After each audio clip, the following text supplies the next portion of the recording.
Whenever you're ready, we're ready. Okay. Everybody ready? Yes. Good evening, everybody. I'd like to welcome everybody to the Committee of the Whole meeting of Walton Hills, Tuesday, April 13th, 2021 at 7 p.m. This meeting is being live streamed due to the COVID-19 pandemic. We are following House Bill 404 that allows public bodies to meet electronically through July 2021. Okay, call to order, roll call. Councilwoman Brenner Miller. Here. Councilman Linville. Present. Councilwoman Allen. Here. Councilwoman Terlosky. Here. Councilman Spitznagel. Here. Councilman Whedon. Here. All of council present, along with our fiscal officer, Angela Reve, our law solicitor, John Montello, our street commissioner, zoning inspector, Rob Kalman, and our consultant, George Smarigan. We use George and his company for zoning consulting, planning, those related projects.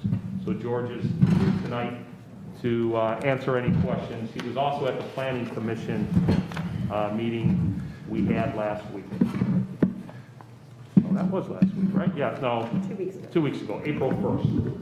We had a Planning Commission April 1st. So. Okay.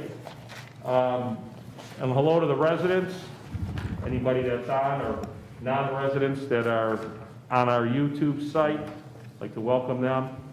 Any comments related to the agenda from anybody? Do we have anybody on there? 9 people watching. Okay, good. All right.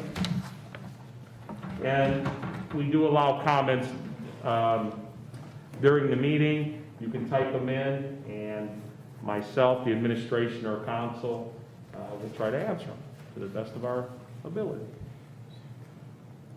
Okay. So the first item, number 4, we'd like to have for legislation for next council meeting. It's the ordinance 2021-5, the NOPEC grant. We received that grant again this year.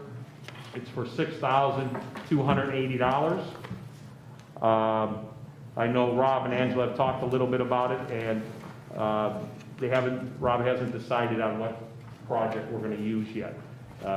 When that decision's made, then we'll submit it. I know there is a deadline for that.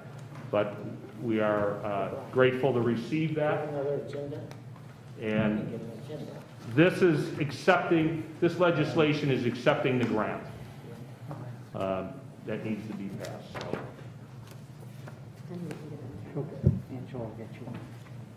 You need a copy, Mr. Linville? I need an agenda. Did you go to your mailbox, or you just need it? You can go to Well, your. there was nothing in my mailbox. Oh, Oh, you must have got it the other day because we put a bunch of stuff in No, there. I didn't get it. I'm telling you, I didn't get an agenda. Okay, well, the reason, Danny, the reason I asked you that, did you get all the copies of the Code paperwork. code paperwork? Do you have that with you? Did you get that? I got all the legislation, yeah. That's why I'm asking, because we'd make those copies for you too if you needed them. That's why I was asking. Right. I want to make sure you have everything. That's all. Let me go. Okay, yeah, get them a copy. That's no problem. So you got the amendments, good. I just want to make sure you got a copy of all those too.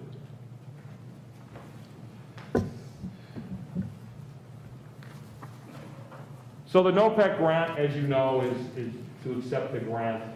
And like I said, we're grateful for it. We're happy to receive it.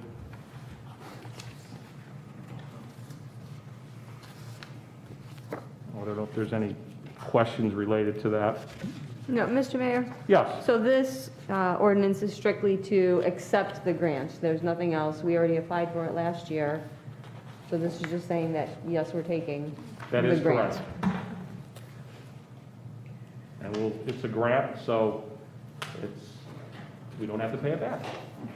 Well, I would say next week, because we were just notified about it being a grant and we've got it, I think we should get the money as quickly as possible. So I think we should do that as an emergency with suspension. Okay. I would agree with that.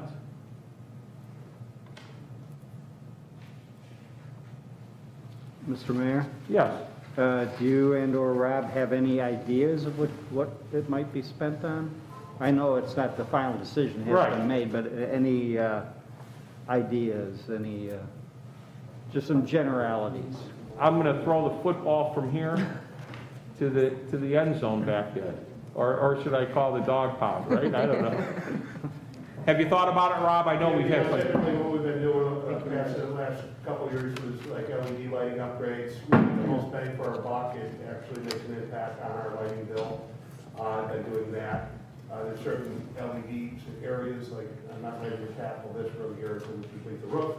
I know that, exterior doors were permitted, a couple years ago, and I utilized that to repair some, back door here and one of the doors up at the shop. So I'm gonna I'm gonna go over it with Angela, all the requirements for this year, the doors are included. I may have some ideas. Good. Thank However, you. with current condition, doors are far out, like lead time wise. But, with that kind of money, maybe if we could do a couple exterior things. Good. My thoughts would be. Thank you. Any other questions related to ordinance 2021-5, the no set grant?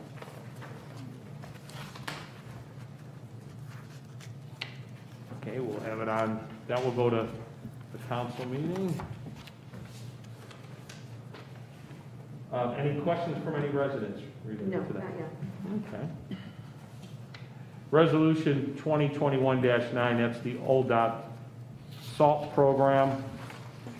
It's the same as every year. It kind of, they do it a little backwards. It's basically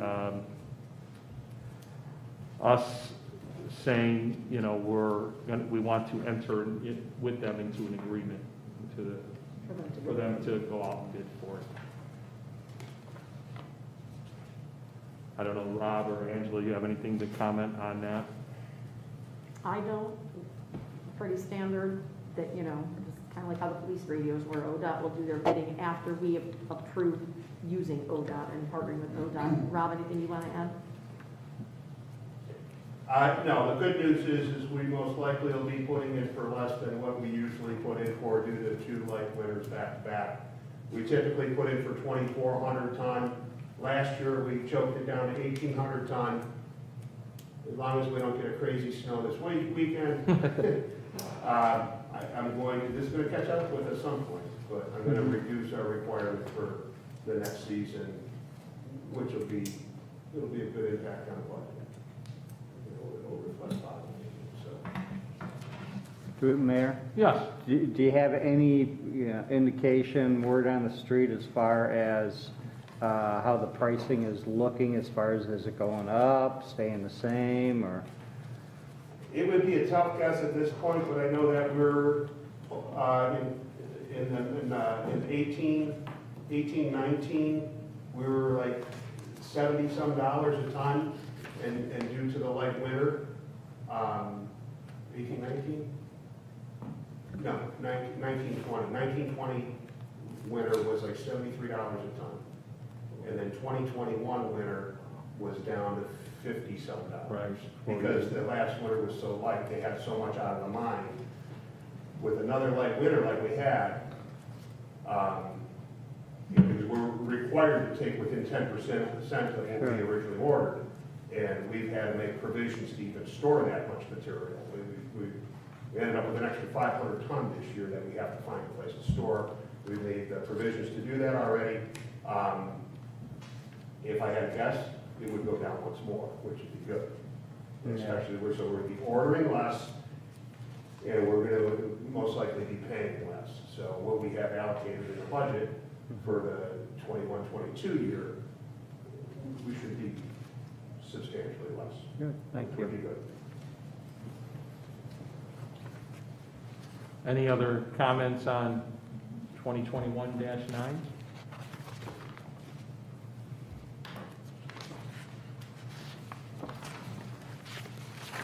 We'll have that on the council meeting Tuesday too. for suspension, if council's good with that.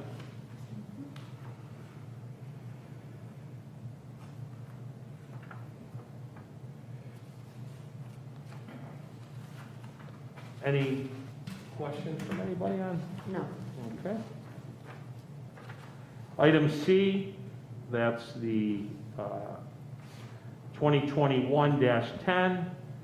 That's for our healthcare medical insurance.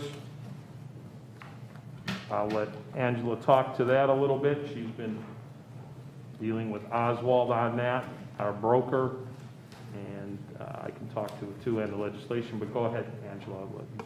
All right, so we use Oswald Companies as our third-party administrator, and we have been kind of working this all year because we needed to review some things for collective bargaining, some tiered plans potentially, which turned out to not benefit our employees here based on their provider networks.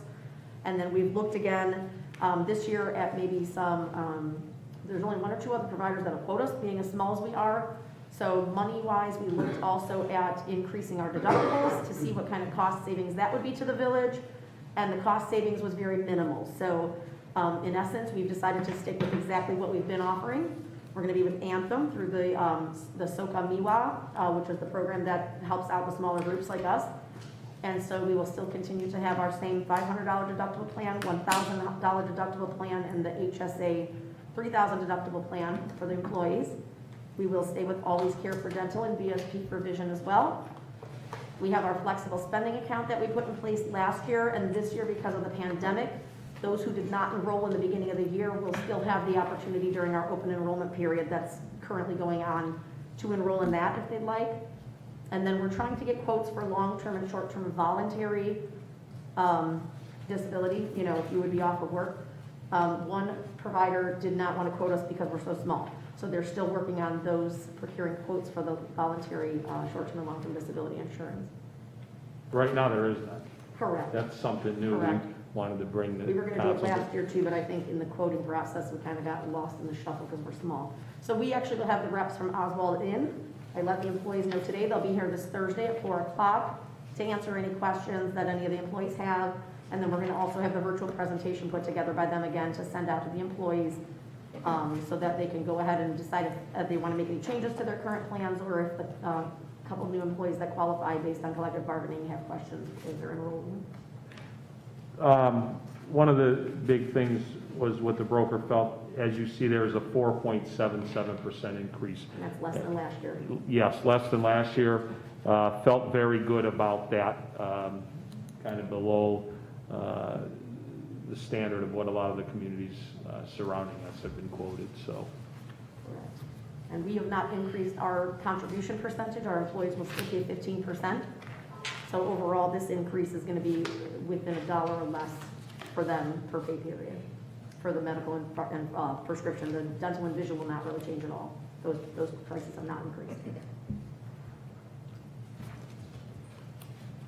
Mr. Mayor? Yes, Angela, did you say that we're required now for the short-term and long-term disability to be offered?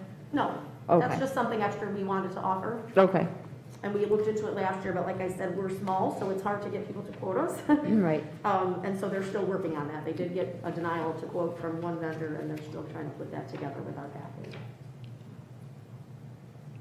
I did not yet get to research the life insurance to have any extra voluntary tiers on that, right. but that's something I can do separate of Oswald. I don't need them for that.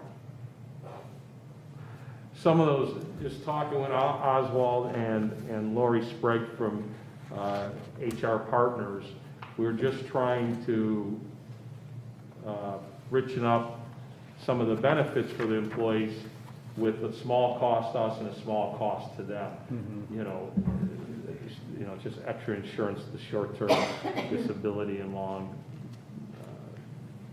disability, and just some of those things that we're not offering. You know, it'd be nice if we could. Just giving a little more of a cafeteria type plan where the employees can pick and choose some other options. And it was, Oswald just recently got you this information, so that's why we're gonna have to do it as a Right. suspension, because Yes, it has to be Oswald and I effective. The week prior to me going on vacation, absolutely. I mean, because we renew May 1st every year. Right, as we say, because the renewal date is May 1st, so this has to be Correct. passed before then. Correct. I mean, if I there mean, was, we could pass it afterward, if you really. yeah, if there was want. something or thing and we needed to, we could pass it afterwards, or, you know, we have a We're grace not gonna, period. the bottom line is we wouldn't have another provider besides Anthem that's really, you know what I'm saying, for the money to quote us. Mhm. So whether we roll into renewal and then we approve this in early May, that's up to all of you. And we're, you know, that's why we're using Oswald as our third party, our broker to do that shopping Yep. and the looking around. The advantage that I think, which is kind of nice, we have put another set of things on it. Lori Sprague has looked at it too. And, which is good, because she has pointed out some things that, are okay, or, oh, those are good. So it's just to let you know, as an HR person and familiar with benefits too, she's also looked at it too, last year and this year. So.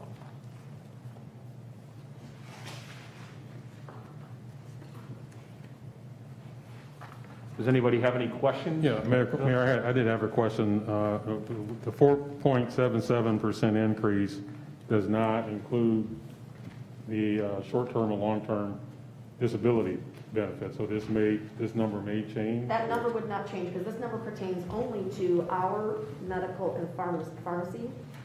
That other piece is voluntary. So whatever that's gonna cost, that's totally on the employee. We're not paying a portion of that. We're just being the broker for them, you know, being the consortium. And there was the no administrator. increase at all with the dental and vision, so this is, again, strictly just medical and prescription coverage with Anthem. We did have a question, I did mention this number, but I'll say it again, and I'll answer it online. Lee Nielsen asked what % of healthcare costs are paid by employees, and is it the same for individual and family policies? Yes, it is 15% of the policy cost that the village pays across the board. So if I have individual coverage, I pay 15% of the village's cost on that. If I have family coverage, I pay 15% of the village's cost on that. All employees across the board.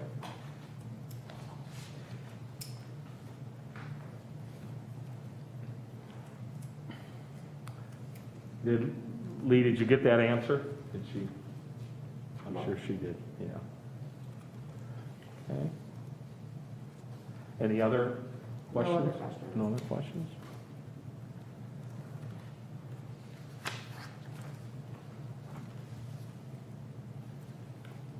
Does council have any questions? That, Mayor? Yes. That increase was already pre-baked into our budget that we had Yes, passed. absolutely. I just want to make that clear. I think we actually budgeted a I little budgeted more, probably a little more, yeah, absolutely. closer to 6 or, Because I wasn't sure where we'd land. yeah. At first, I thought we were hearing a little higher. Yeah, I thought we would actually be higher this year as well, so it was great, had gratitude to see that it was actually lower than last year, so.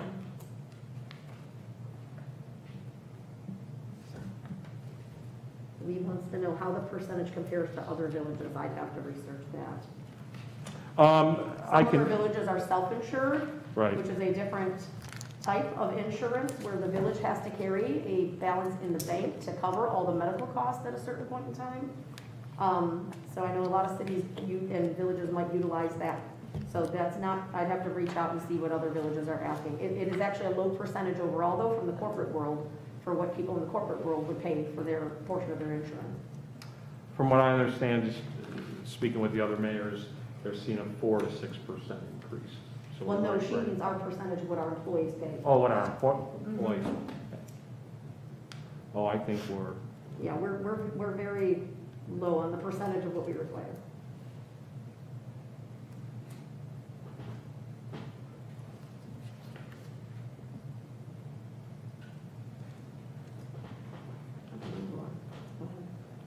anything else? No, that was the last question. Council have any questions related to 2021-10? We can have the, if you would like the rep to come in at the council meeting, we could do that. If anybody had any questions for her. Yeah, I could see if they could schedule that. But if not, that's fine too. or you can always come in when she's here, too. And I did want to say that, too. Lori Sprague comes once a month on Thursdays. Yes, the last Thursday of every month, from typically 12 to 2. Just so you know, if you have any questions for her, or just kind of an HR thing, where you're more than welcome to come in here and talk to her, too. She's here open for the employees in case they have any benefit related questions, or just wanted to express something to her. That's what that time is for. So, and she's going to be setting up some training, our yearly training that we all have to do.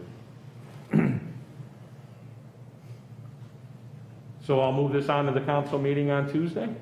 Yep. Everybody good with that? Okay. All right.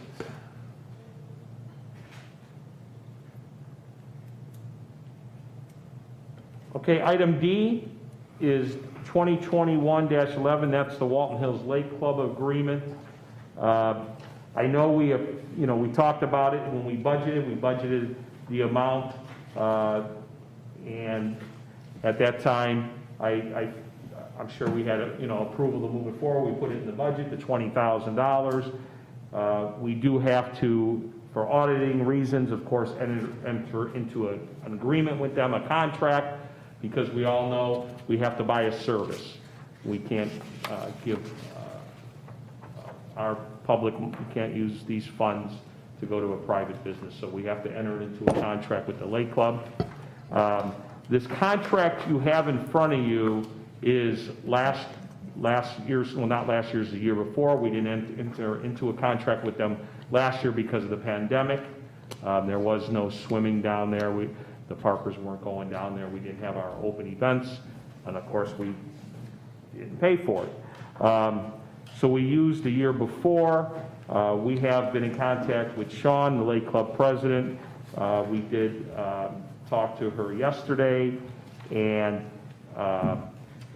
she was going to make some adjustments, and hopefully I'll have it before the council meeting, and I'm sure we will, to the attachment A, which is some of the days. It looks like one day we know for sure that won't be in there is the 4th of July, due to the pandemic and the regulations of the state and the county with gatherings.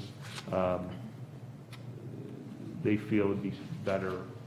And also their insurance company regulates some of these things too. So that is one event that they know is off the table. The Parkers will be going down there, our Parker program and everything else. I don't think it should change anything. I think supporting them, we budgeted for $20,000. And I know every year, sometimes when we have had events change, they get creative and they'll throw another event in, or they'll do something and open it up to all the residents. I thought they did a great job, which was open to the residents, which we already passed, was the Easter. It wasn't an egg hunt, but it was like an Easter event down there. I don't know if anybody went down there. They really had a nice event. You had to go down, drive around and drive through. They had a lot going on there for people to come down with their kids. And you could get out of the car. They had it all spaced. They had the signage. They followed all the guidelines. So kids got pictures with the Easter bunny and different things. So, and that's an event that is sometimes in here. It has been in here in the past. And that was open to all residents. So, that was a nice event, especially for where we kind of were a month ago too. We were just starting to open up a little bit more and stuff, and I know our residents really enjoyed it. So I don't know how everybody feels. I do kind of know how everybody feels. I think everybody feels the same way I do. So I think the only thing we have to do is have her tweak. The only thing we might have to do is make a motion to amend that attachment, okay, to meet, whatever she updates, whatever the board, they update, okay? But otherwise, the content of the contract would be the same. So if you it would be the lake events. So it'll probably be July 4th. I don't think Gusty will be in there either, but Gusty I don't think has been in here for a while, so some of these things might have not been updated. We did add, Angela did add, talking to Sean, that item A, the following like club events shall be open, and they could change subject to the CDC and the state government. We have to put that caveat in anything we do now. Any meetings, anything to do with our programs, because they could change. You know, we have to follow the executive orders of the state and the other jurisdictions, the county. So if they put something in place, those could change. But otherwise, the contract's typical of what you have seen in the past. Does anybody have any comments? Is Sean on there? I don't know who's watching. I feel like I don't get to see who's watching.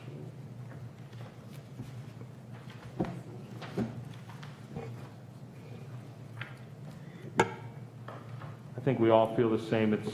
We're very fortunate to have a lake club that offers summer recreation for our residents and our Parker program and our village children. It's a great place and very safe and very nice.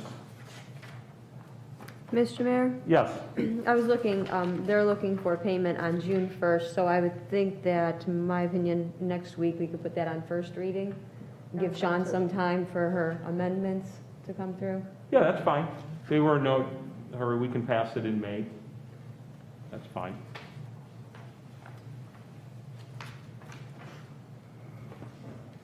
If you wanted to pass it for suspension, we'd be okay with that too, either way. Mayor, I don't know if they're waiting on this to do some planning for, buying supplies and that, or just maybe for a reason to pass down emergency. I do typically pay them as soon as it's passed, which in the past has been in April, but it would be okay if we. Yeah.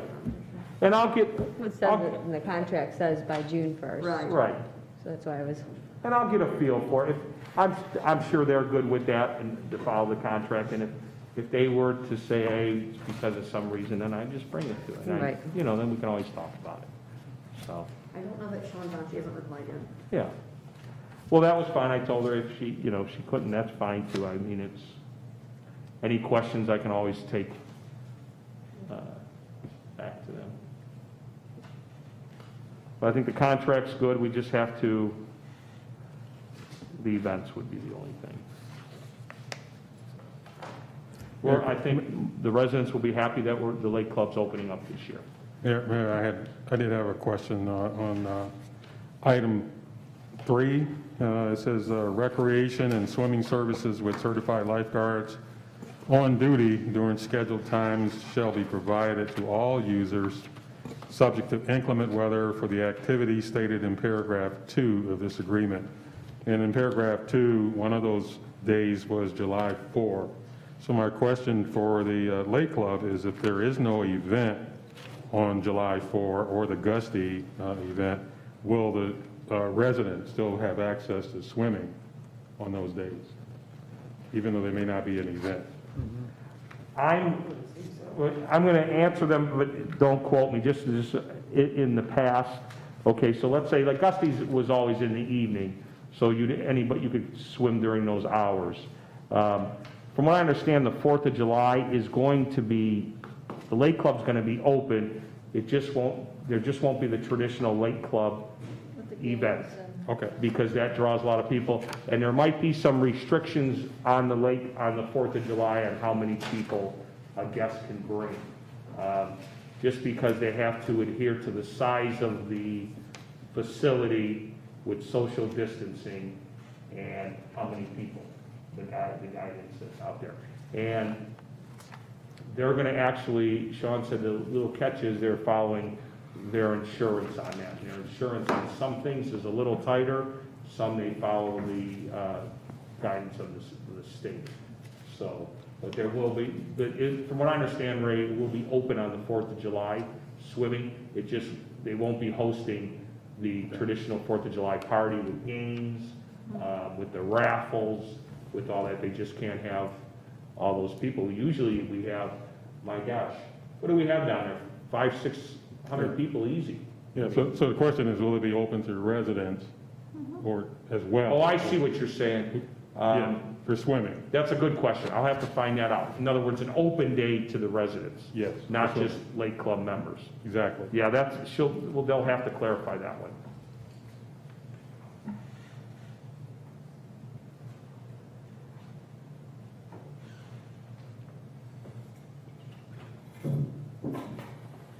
Yeah, that's gonna be, and that will have to be listed there. So it's not, we talked about taking 4th of July because more of a party, but that's a good point because 4th of July was a day that was open to all residents too.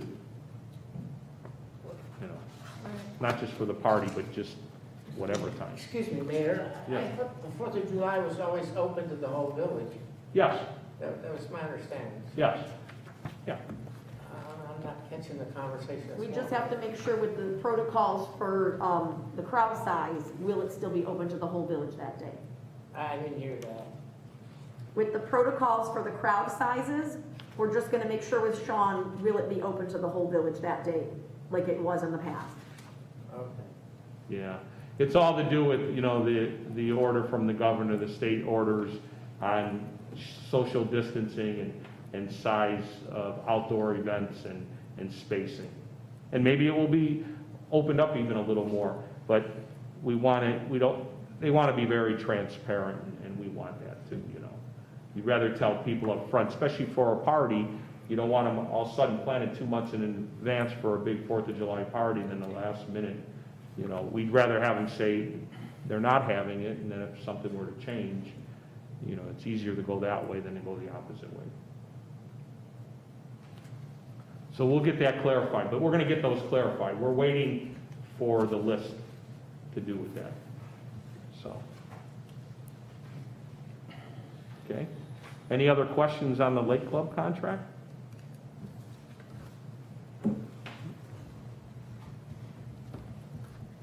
Okay.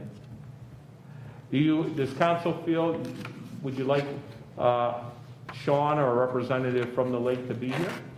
Do you think we need to have that, or be okay with just the amendments? You're okay? Okay. That's fine by me. Because they always ask me, she'll ask me, oh, do you want me to, and I'll say, well, I'll see what council wants. They're never shy about, you know, coming and representing the league, so.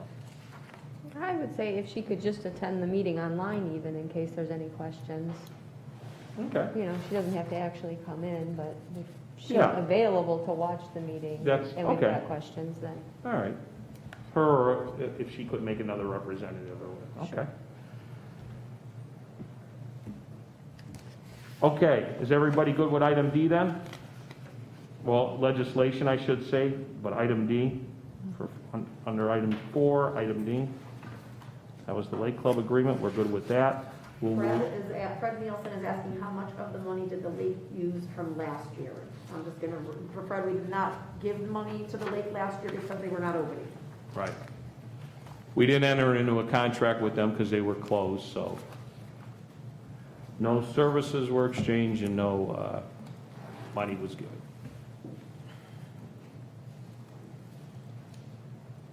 And that was sad.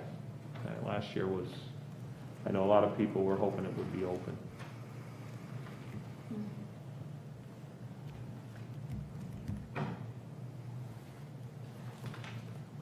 Okay, we'll move on to item 5. The code amendments, these were approved by the Planning Commission. So on April 1st, we had a Planning Commission meeting. I sit on that committee as the chair, along with Raymond Whedon, who is the council representative. And then we have 3 other members. One member was not available. Mr. Toez, we did excuse him. Janice St. John was available. Mr. D'Amico, Joe D'Amico. Rob Kalman did attend that meeting also, our zoning inspector, street commissioner. And then Mr. Smerigan, George Smerigan did attend that meeting as our consultant. and our law director was also there with us. And we went through each one of these amendments that you have in front of you, and we can go through them now through the packet. And some of these were just recently in front of council, the paving and the construction standards, and then some of the other ones were in front of council a while back, and we didn't act on them at that time. They needed to go back to planning. So what we have in front of us are ones that planning did approve, and I also in your packet did give you kind of our ordinance, chapter 1256, that talks about amendments. Does everybody have that? And that's just right off our website, and just tells about the process. So at this time, the Planning Commission did approve those changes that you see highlighted in the ordinance. And I'll let John talk a little bit to this, and George can too, but from what I understand, you can, right now, council has 60 days to approve these. We do have, you know what, John, I'll let you, go ahead, you go through it. Yes, so planning has recommended these changes, so therefore you have the right to review them, and prior to voting on them, you can, there has to be a public hearing with 30 days notice prior to the hearing to allow anybody from the public to have any comments, as well as yourselves to have any comments, and assuming you're in agreement with the recommendations, you then need to adopt them by ordinance. You can modify it somewhat, but it has to be limited to the subjects that were dealt with in the Planning Commission. You can't get off topic. It has to be one of the issues that was presented and discussed and recommended by the Planning Commission. So you can tweak their recommendations, but you can't go to another section and suggest a change to a different portion that was not recommended. You can refer that issue back to the Planning Commission to address any, other comments or concerns you may have in the ordinance, but for the recommendations, or not the recommendation, but if you have something outside the recommendations, it has to go back to planning and start the process again, and they have to recommend it, and we have to follow this procedure. But you can tweak some of it, pretty much like what John, I was just talking to John and George, basically like you said, John, well, you don't change the body of it so much, or planning said, no red bricks, you say, oh, we want red bricks, well then it has to go back to planning. And you gotta remember this is, all these are a work in process, so let's say we approve these, council approves the recommendations from planning, and all of a sudden you notice something else, that doesn't mean we can't refer those changes or look at another section, goes back to planning, and then comes to council. Just wherever you want to go with it. We do have to, like Mr. Monta, we do have to have the public meeting, and we do have to pass these within 60 days, or else then it goes back to planning again. Okay, so we have 60 days from April 1st.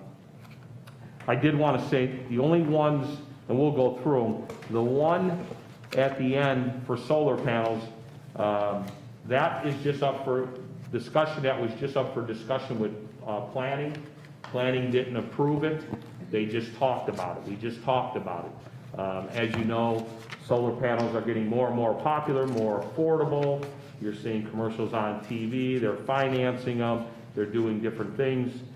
Planning Commission, along with Rob, John, myself, have talked to George.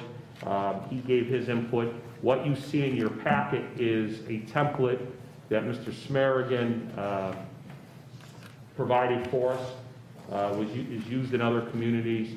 Mr. Smarigan is familiar with those in other communities, so he can shed some light on maybe some problems other communities have or any questions to do with that. He shared some of that with us in planning. So that one's just starting, but it's something we need to address. We have nothing in our ordinances that address solar panels. We do, some of us remember that have been on council a while, we did address wind turbines and windmills, but we didn't address solar panels. So when we get to that, so that's one that, just so you know, we'll go through them separately, but planning didn't approve anything there. We just started talking about it. So let's go, I think the best way is just to go through them individually. Does that sound like a plan to everybody? Okay. George, did you have any comments you'd like to share when it comes to the process with? No, it's just that because these are. Could you come up to the mic? I don't mean Sure, to. absolutely.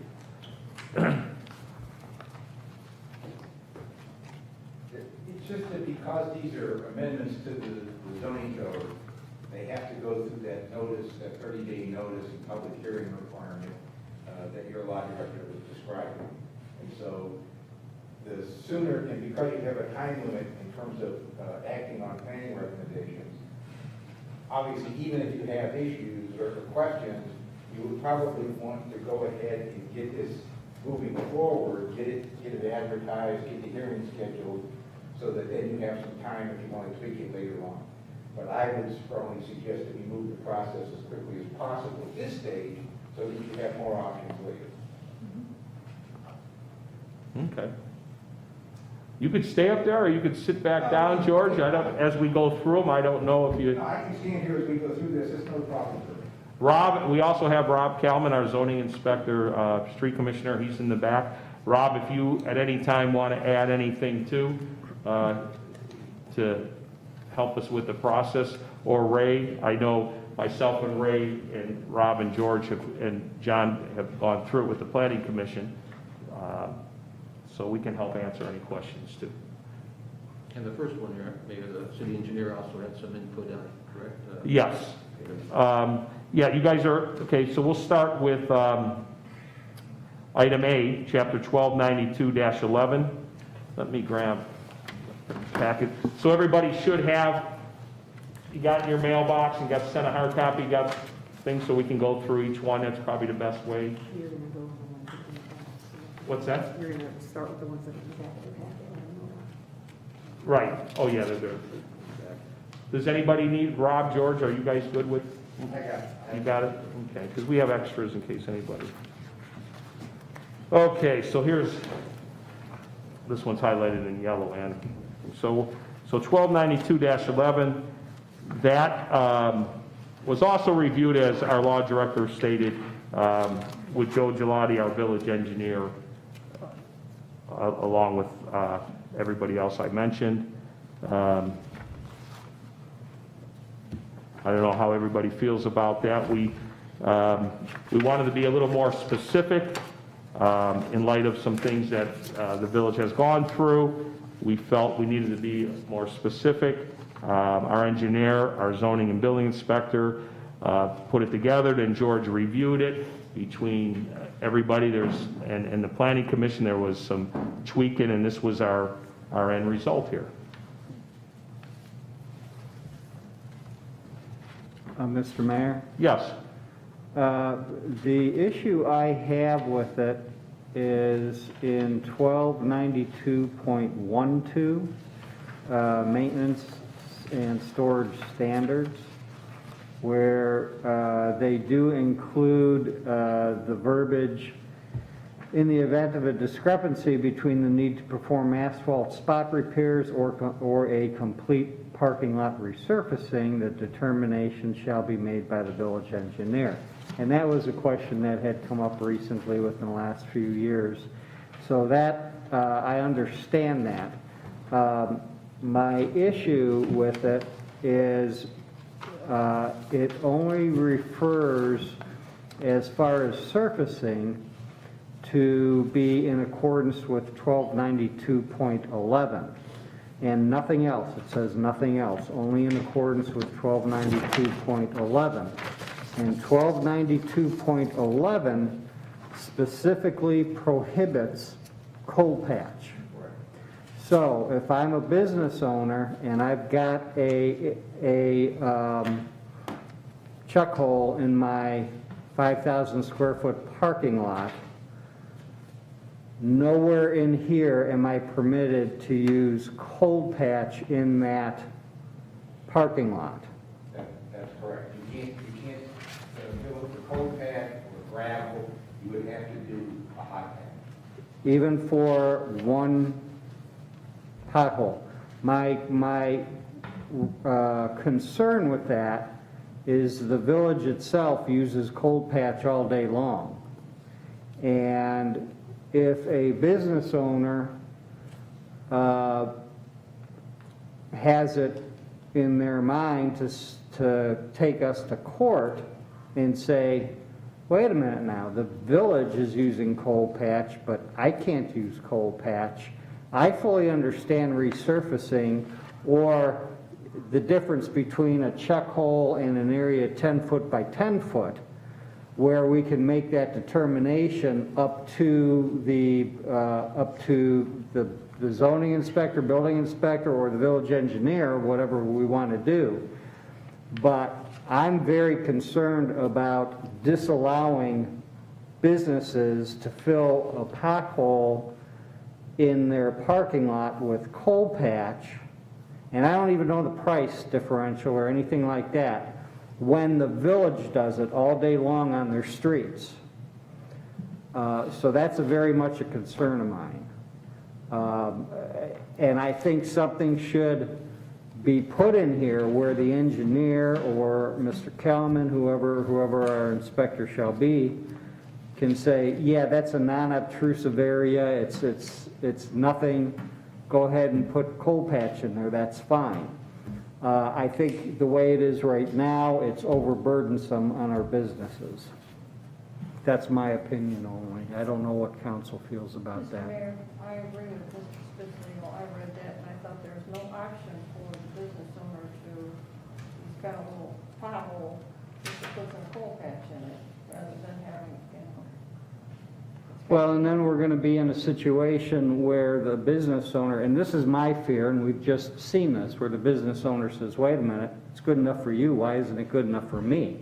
You're infringing upon me when you use it. And then here we go back to court, and now we're spending money in court. Mr. Mayor? Well, let's, Rob, Oh, I'm sorry. you want to, come on up to the mic. George, we might have to kick you off there for a minute. I'm sorry. Go right ahead.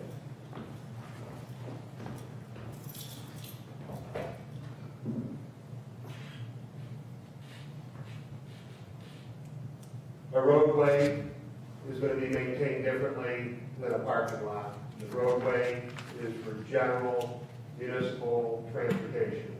It's got to be maintained differently than a parking lot. We went from a code that said a hard, dust-free surface to this. We kind of hit all items on it, something I explained in planning commission, and this is just me saying from an enforcement standpoint.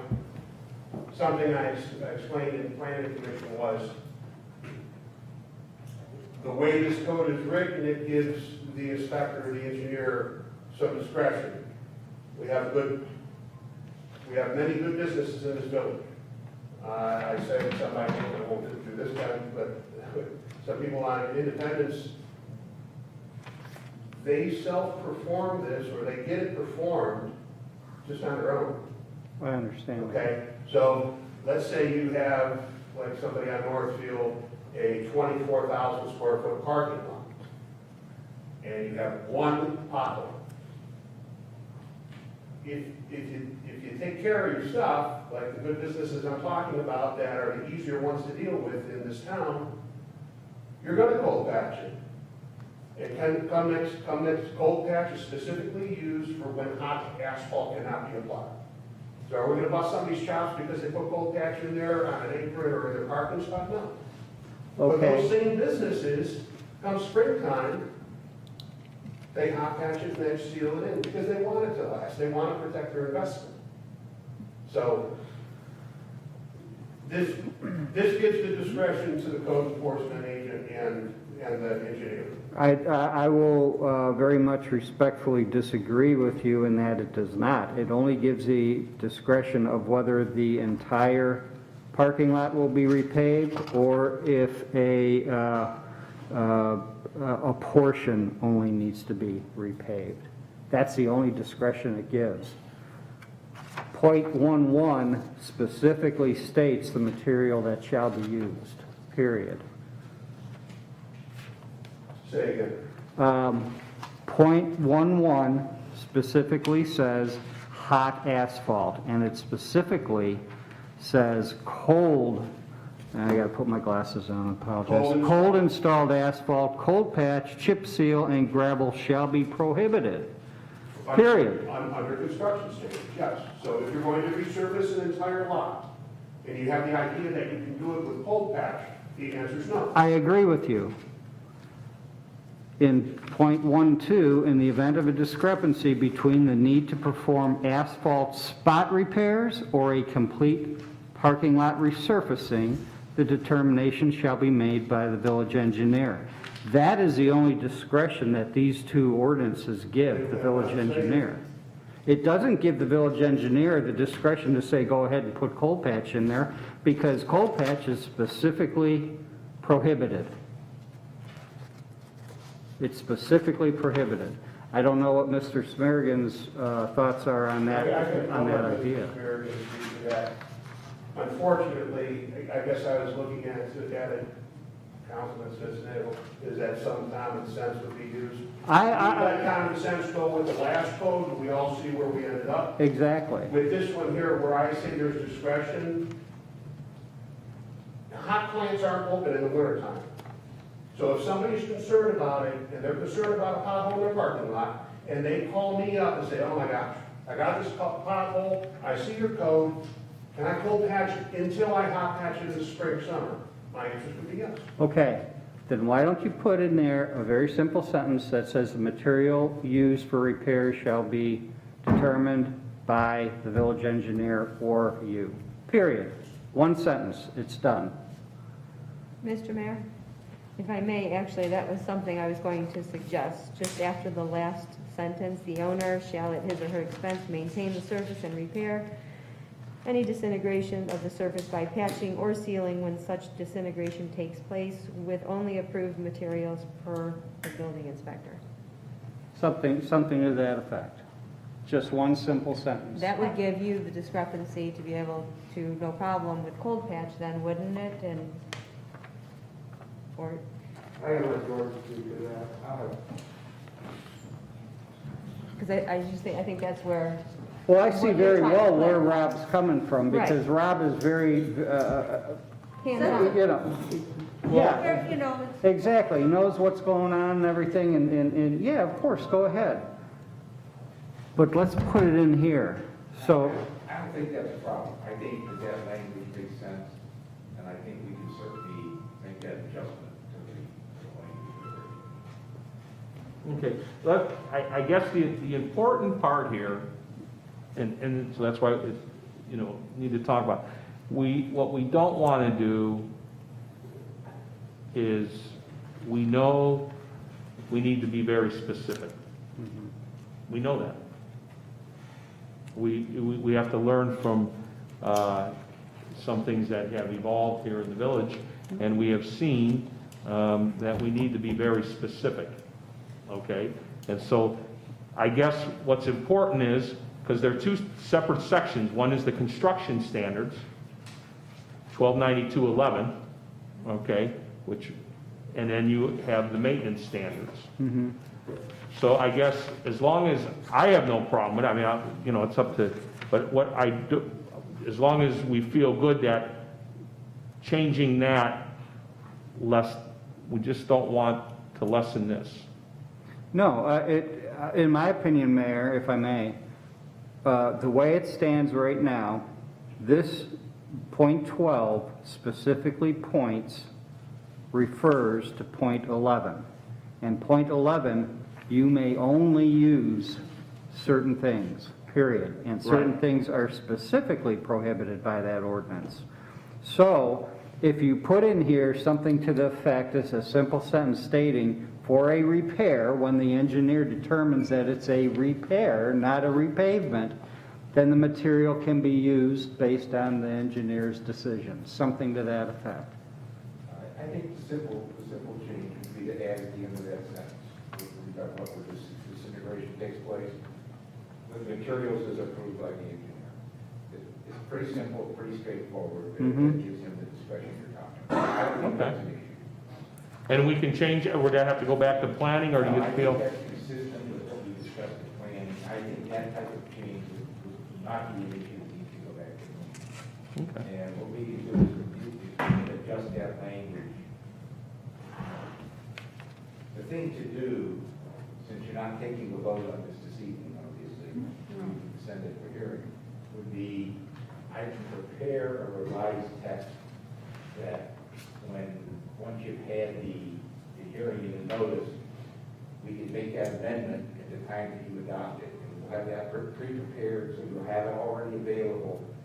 But I hesitate for you to amend the regulation prior to doing the notice because you have recommendations from the commission. Well, let's go ahead and send that to public hearing. But when it comes back from public hearing, you'll have the language to move the substitute. And I can make sure that Mr. Montalvo has that language in advance. Right, and that also makes sense because really this body, all of us should talk about it after the public hearing and make the amendments then. And that's the whole reason for having the hearing. You're going to reconsider things and make any adjustments or tweaks that you need to do. And the hearing would be part of we could have a public hearing like we have in the past, right before a COW meeting. You know, you announce it and you just have an hour before they go into the COW meeting, and then we can make our changes and things. We do have a question? We did have one question from Karen Remming. Why did we take the man at the corner store to court because of the substrate he used to repair his parking lot?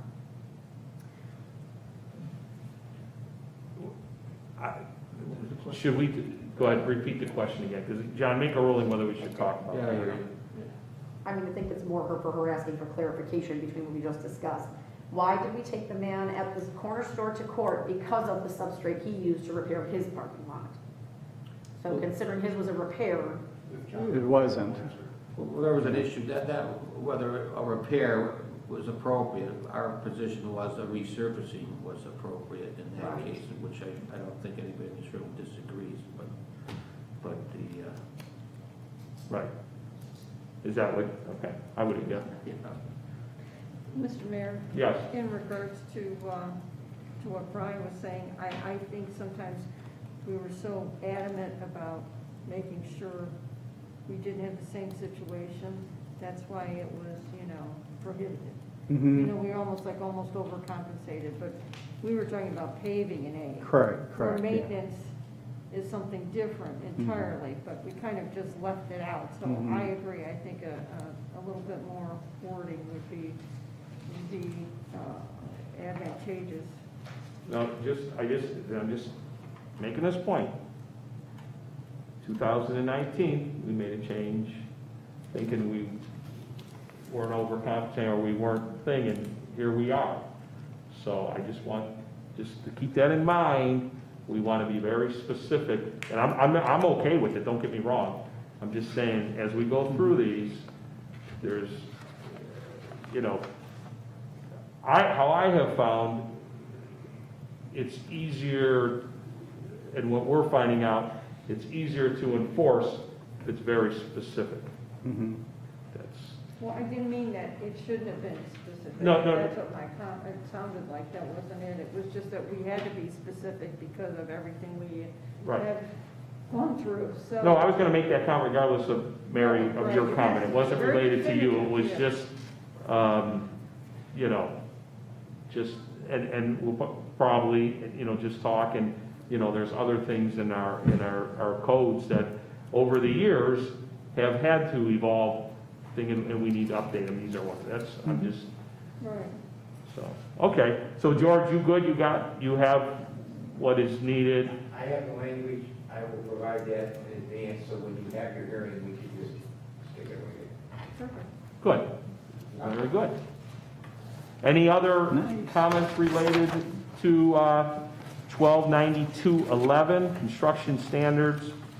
And that one we're good with, is everybody good with that? We'll go individually, each one. We're good with that? Everybody good? Anybody have anything to say related to that?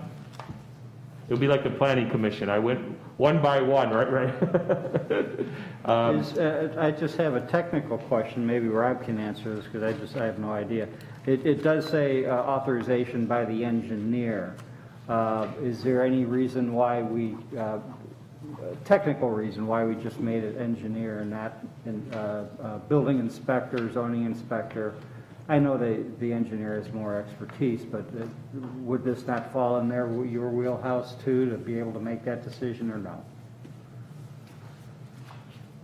Or you would rather not have to make that decision? The building inspector, technically, when they review plans, it has nothing to do with the exterior of the building. It's the building only in the state of Ohio. I see. So the exterior would be reviewed and approved by an engineer, and since it was in construction standards, and ultimately the engineer is responsible for construction, we just brought it over to the maintenance standards to Gotcha. keep everything afloat nice. Thank you. That makes perfect sense. Thank you. Mr. Mayor? Yes. Mr. Smirrigan, I had one other question for you, actually, under 129211. The sentence that starts after the yellow highlighted, such paving material and base material related thereto shall be capable of supporting all anticipated loads without damage. Would it be advantageous to us to add as per standards practice? It certainly would hurt everything out. Because that was one of the questions that brought all of this up, was whether the courts were recognizing that they were not recognizing standards practice.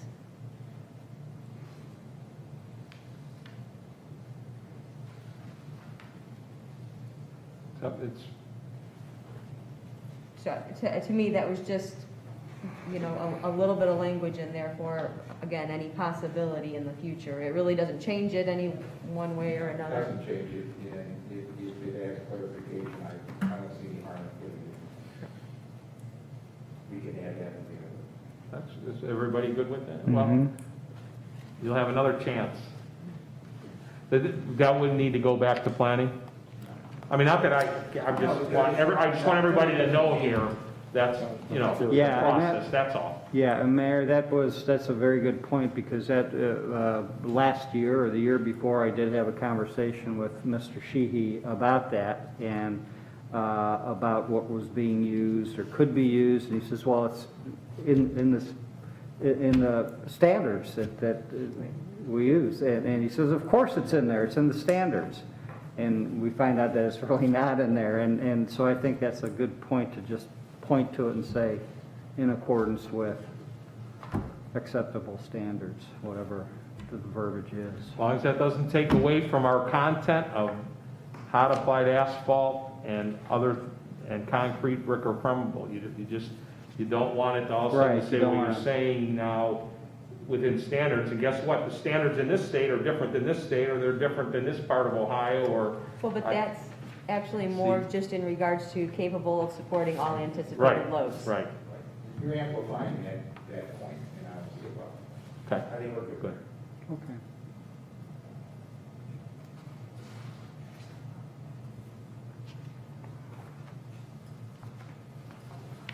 Now, I know in the planning commission meeting, the other items under 1292, we didn't get into detail with them, but I did ask our Rob Kelman, our zoning inspector, street commissioner, if there's any issues there we needed to address at the time, and everybody, he felt pretty comfortable with that. Now, the point is, if there's nothing wrong with bringing it up, then that would go to planning, and then we would, think so. But that would be another set too. That would be another, yeah. But we can, planning's gonna be meeting, we're gonna be talking about the, solar panels, so. So is everybody good with 1292.11, construction standards as, okay. All right, how about 129212, maintenance and storage standards? Any other questions on that, or?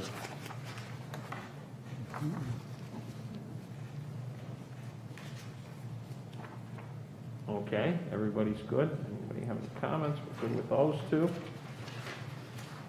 Okay. Then we have item C, chapter 125202, definitions. What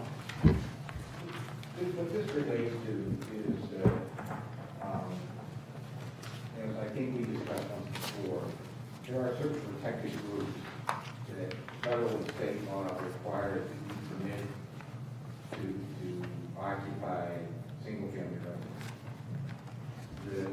The issue has been that the state this past year modified their terminology. As you recall, they used to use the term group homes, and there were different classes of group homes. Well, that terminology has all been eliminated from the state statute, and they've gone to the residential facilities as their new terminology. What we are simply doing is adjusting your definitions to match the current state definitions, because otherwise you're referring to terminology that doesn't exist in state law anymore, and that's going to eventually create you a legal problem. So all we're doing with the definition section is making your definitions match the state code. Okay? It's pretty straightforward. So maybe we'll bring that mic up a little bit. I just hoping we kick it up a little bit. Oh, yeah. I know you're not. I'll try. No, we can raise it up a little bit too. Because if Rob gets up there, we're gonna have to do that.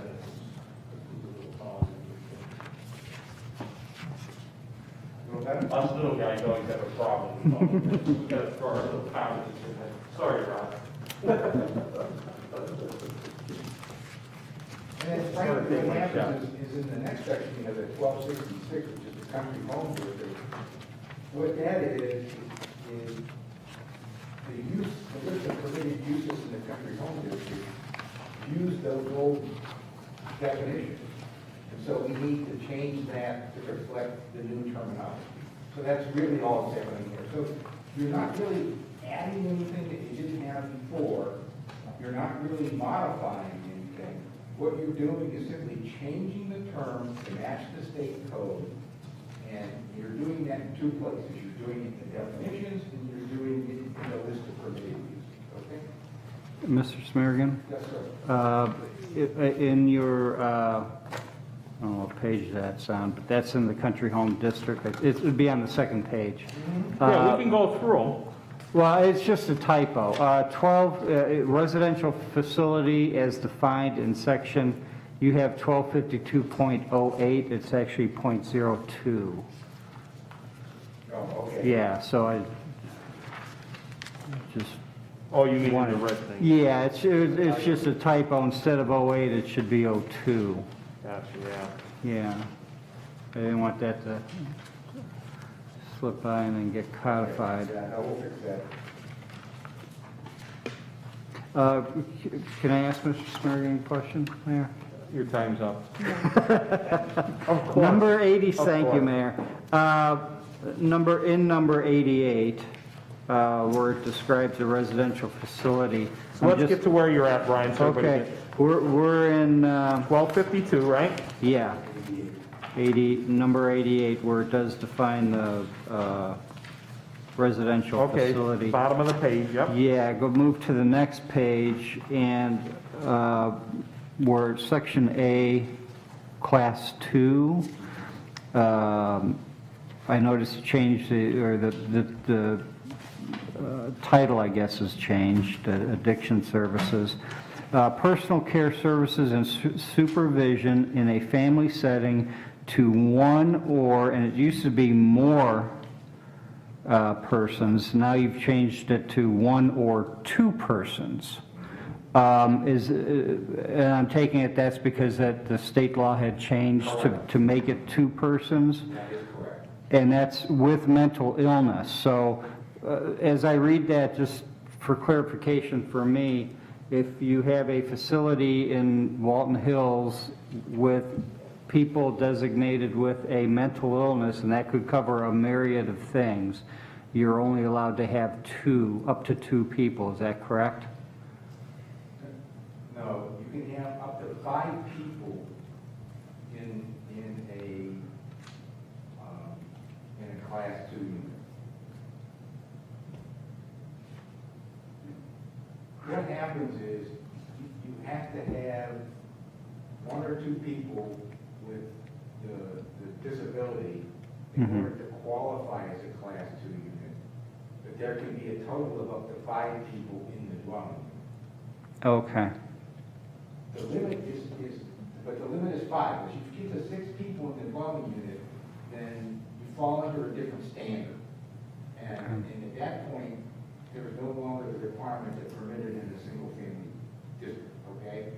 But in order to qualify, they have to have people that meet those criteria. But everybody in the dwelling unit doesn't have to meet that criteria. So that's the way the law is written. Now, it used to be that everyone in the unit had to meet the standard in the old days.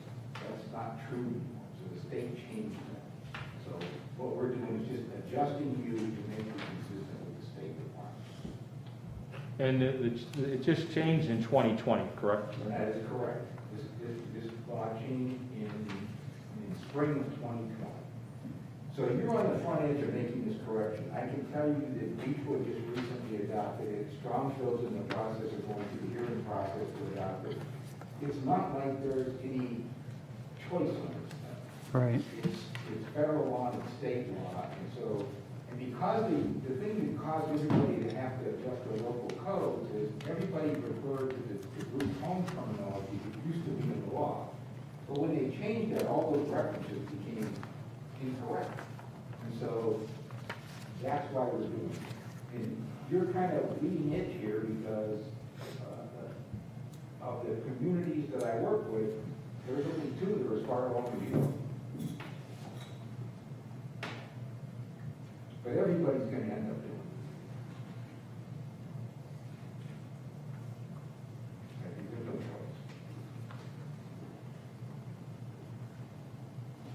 It's not totally new, they just changed it. I mean, it was pretty much the content of these facilities. You were doing the right thing, and you were consistent with the law, and you had the minimum requirements necessary. All we're doing is just fixing the terminology. Right. You're still going to have the minimum requirements. You're not permitting anything that you don't have to permit. Right.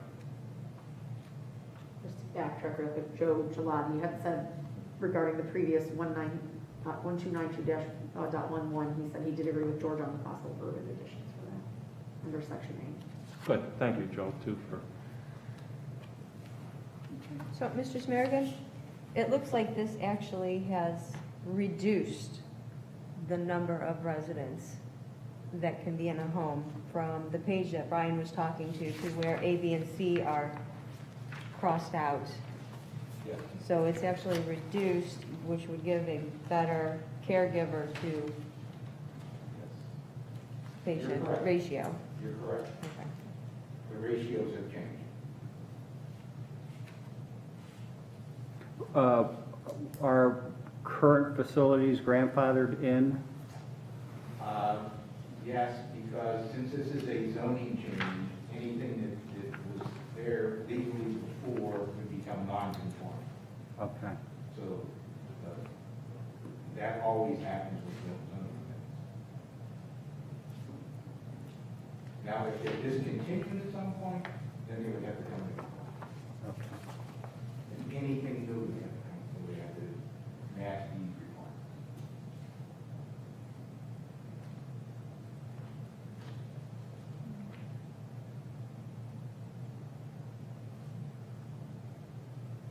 any other, we'll just go through them one, so, any questions on,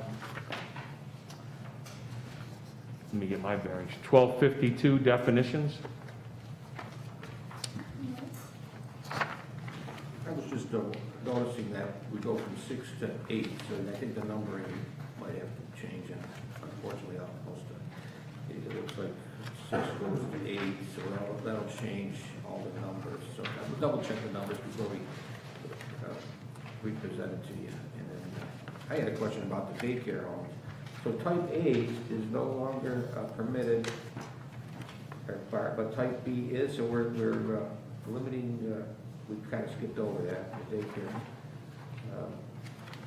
It looks like type Bs are still permitted. 32A, which is probably, like I say, the numbers there, but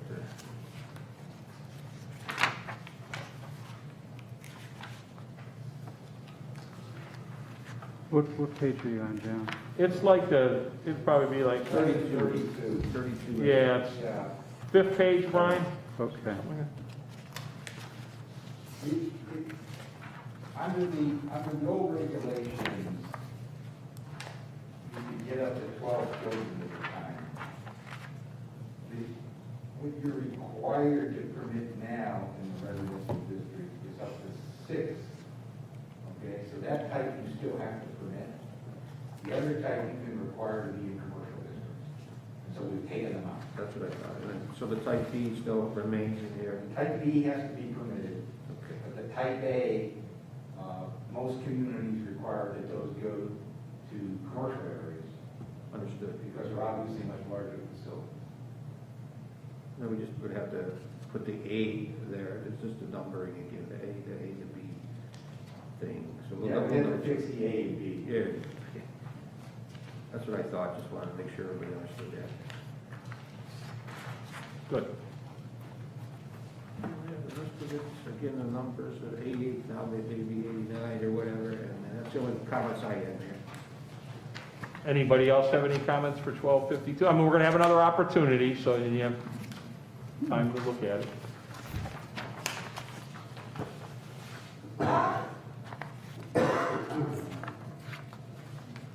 Okay, then we'll move on to 1266.02.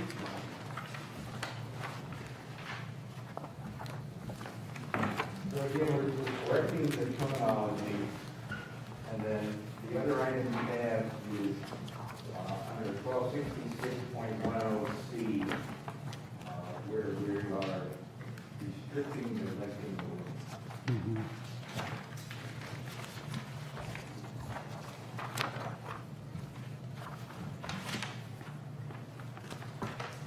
That was something the planning commission added.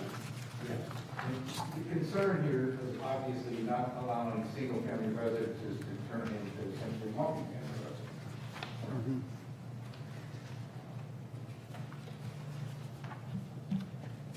And you can see that in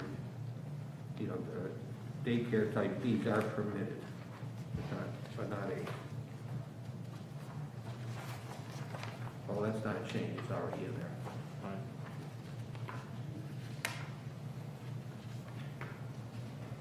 So that was really the only thing in 1266. Well, that in the terminology. Yeah. Other than that, yes, everything's still basically, this essentially is housekeeping.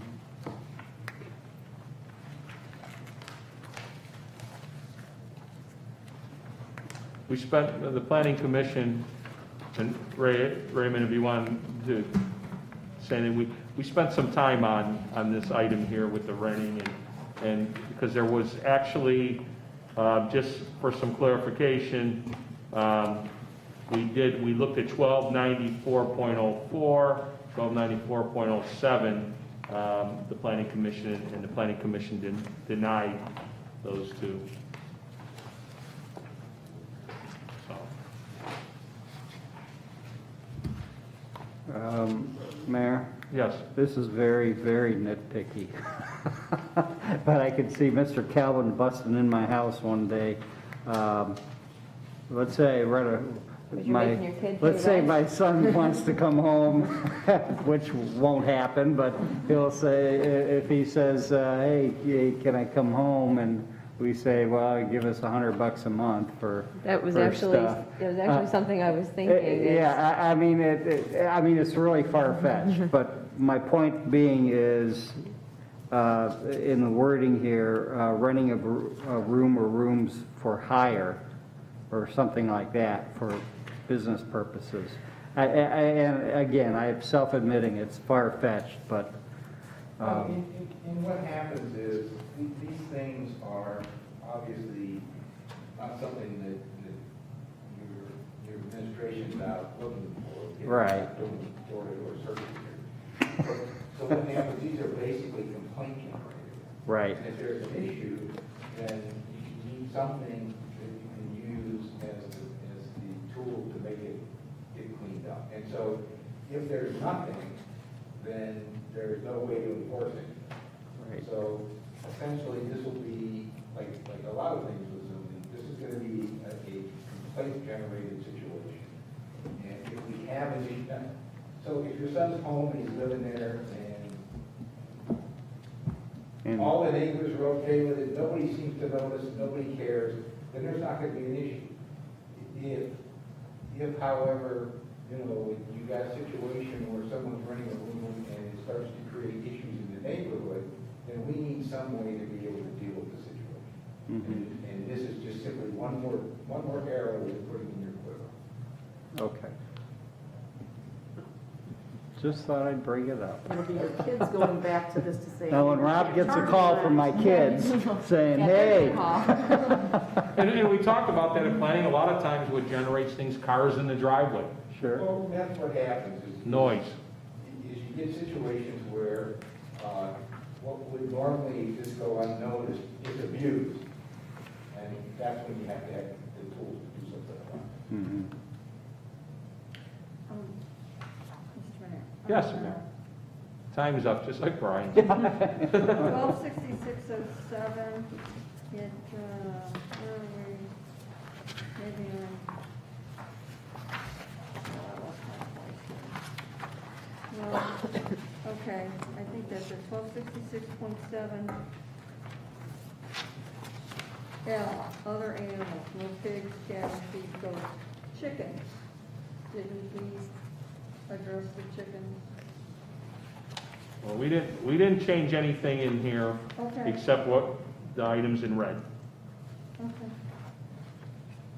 That's fine. Yeah, We but just you're had a correct. big brouhaha. I can tell you that that's a hot issue everywhere. They- And the issue of chickens is a hot issue everywhere. Oh, yes. And it's been my experience in the other communities that I work with that there's no easy answer for that. Okay. But we did change it. We do allow up to 6 chickens. And it really ends up being very community-based because the circumstances aren't the same everywhere. If you have fairly large lots, so a half a dozen chickens may not be an issue. You get a city like where you have 9,000 square foot lots, a half a dozen chickens is a big deal. Yes. Yeah. So it all depends on the nature of your local circumstance. But I can tell you, virtually every city I'm aware of has dealt with this in the past couple of years. Yeah, I guess the question, George, is this item L that was been brought up about other animals, where it does say, you know, no chickens, you know, the village does allow chickens. So, and, you know, if there's another ordinance or another code, Yeah, so does this need to right. be adjusted to Strike reflect? chickens. We That, strike can't. chickens, that's all. Okay, can't have and with that roosters. said, that would have to go back to planning, correct? Or no, because it's already been approved? Adopted. It's already been adopted Since somewhere you've else. already adopted the chicken regulations, and all we're doing here is we're finding a discrepancy in the code, I Right. think we can correct it. Just scratch it, I would agree too, okay. I, So we yeah, need to that was take, the only reason I brought it up, because we spent almost a year on how to do the chickens. It was 18 months. Well, God bless. Jennifer, yeah, we'll yeah, chicken it was a scratch long- that. And that's about I'm sorry, I can't hear Does he still have, Rob, Rob, does he still have chickens? you. Yeah, it was a Does long, he still have drawn out discussion with the What's his name chickens. down So the that's street? the only reason I On brought it up. I Alexander. thought maybe we That's a should good start catch. He built a pond. chicken out of here now. No chicken for you. so we're good on that then? Yeah. Okay, Mr. Mayor, I yes. have a question. We're talking about renting of rooms. Do we, homes, we allow rental of homes in the village? And how many do we have if we do? That's a different issue, and that you really can't control. If someone wants to rent their dwelling, they have a right to do that. There's no way to control that under the law. The renting of rooms you can control because essentially what you're doing is changing it from a single dwelling to multiple dwellings, okay? But if you're gonna leave the area for a while and you wanna rent your house because you don't wanna sell it because you think you're coming back, there really is nothing in the law that you can do about that. You don't have that authority. So, and that's where we run into issues with things like Airbnbs and all this other stuff, is the renting of dwellings is something that you lack the ability to control. Okay? Thank you. Mr. Morgan, that's covered more by building inspector, right? That there's different things for renting. Well, the whole issue with rentals is very, very difficult. There has been some recent court cases where the whole concept of rental inspections has been found to be unconstitutional. So, because they said, you're violating someone's right by forcing the inspection, and even if they agree to let you in, because they need a permit, they're doing it under duress, blah, blah, blah. So, without getting into all that, the issue with renting homes is one that you really can't regulate. Now, for things like Airbnb, although I don't know that that's an issue in your community, what we've been doing is doing it as business regulation as opposed to doing it as zoning. Because you can't have a zoning provision that denies someone the right to rent their property. It's not going to apply. But we can prevent them from renting rooms Right. and making it a multifamily. Well, see, because then they're changing the nature of it. Right. You have a single-family dwelling district. If I take my home and I start to rent rooms out, I'm changing the character of that from a single-family residence to a boarding house or a multifamily dwelling, whatever. And that we have had success in enforcing. And I think you want to do that because the type of dwelling that you have in your community lend themselves to that. So you want to be very careful. So the issue then of renting back to your child, it's still a single-family dwelling. Right. Is a non-issue. Yeah, because pretty much if it's a member of your family you're renting to, the fact that they're paying rent is no different than, if you gave your kids money for doing chores. They're not employees. Right. Okay? So it's that kind of thing. As long as it's in the family, you're pretty much good. It's when you start to bring in another household into a dwelling, because then you've got multiple housekeeping units in one dwelling. That becomes a problem. This is more taking a home and turning it into 5 different people living there, renting from you. Okay? Okay? That's what we're trying to do. But you can have 5 people move in that don't pay rent, and they're just staying there. You're not paying any rent, so you can't do anything with them, right? No, if I'm not renting, then if I'm not being paid, there's no contract, and there's no lease agreement, and I simply allow 4 other people to live with me, there's nothing you can really do about that. The circumstance is that the case law has really changed the whole issue of what's a family. And the old requirement that everybody had to be related by blood, marriage, or adoption has been found to be unconstitutional in several cases. And so now, if you get into this, most codes and most of the communities I've worked with have gone away from having the definition of family in the code and gone to what we call single housekeeping unit. And the courts have accepted and supported that concept. But yeah, it can be 5 totally unrelated people, but if they're living together as a single housekeeping unit, then they're fine. But if it's, I have a room, and I have access to my room, I don't have access to your room or any of the other rooms, then that's not the same, because now they're not functioning as a single housekeeping. So it gets a little complex, but, that's the whole idea. You're just trying to single-family character review.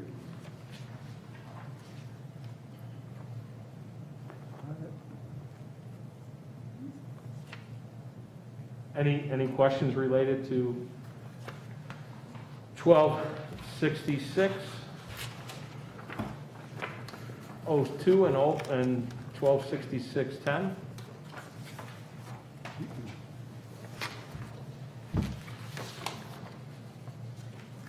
Okay, we're good, we don't have to make any changes to either one of those then? Okay. Now, the next item you guys have, everybody has is the, some, we'll call it boilerplate or a draft ordinance on solar energy facilities that Mr. Smarigan presented to the Planning Commission. The Planning Commission received it that night, so it's under review. We'll have another meeting on that, and then if they approve, that would bring it to council similar, and then we'll have to have a public meeting on that too. But well, I thought we would have George, at least we can kind of talk about it. If you have any questions why George is here, you know, we could throw it out. We do feel, and George, I'll let you kind of talk about that, it's happening, as we all know, seeing commercials and stuff. You've got a situation where obviously the state of Ohio is promoting alternative energies.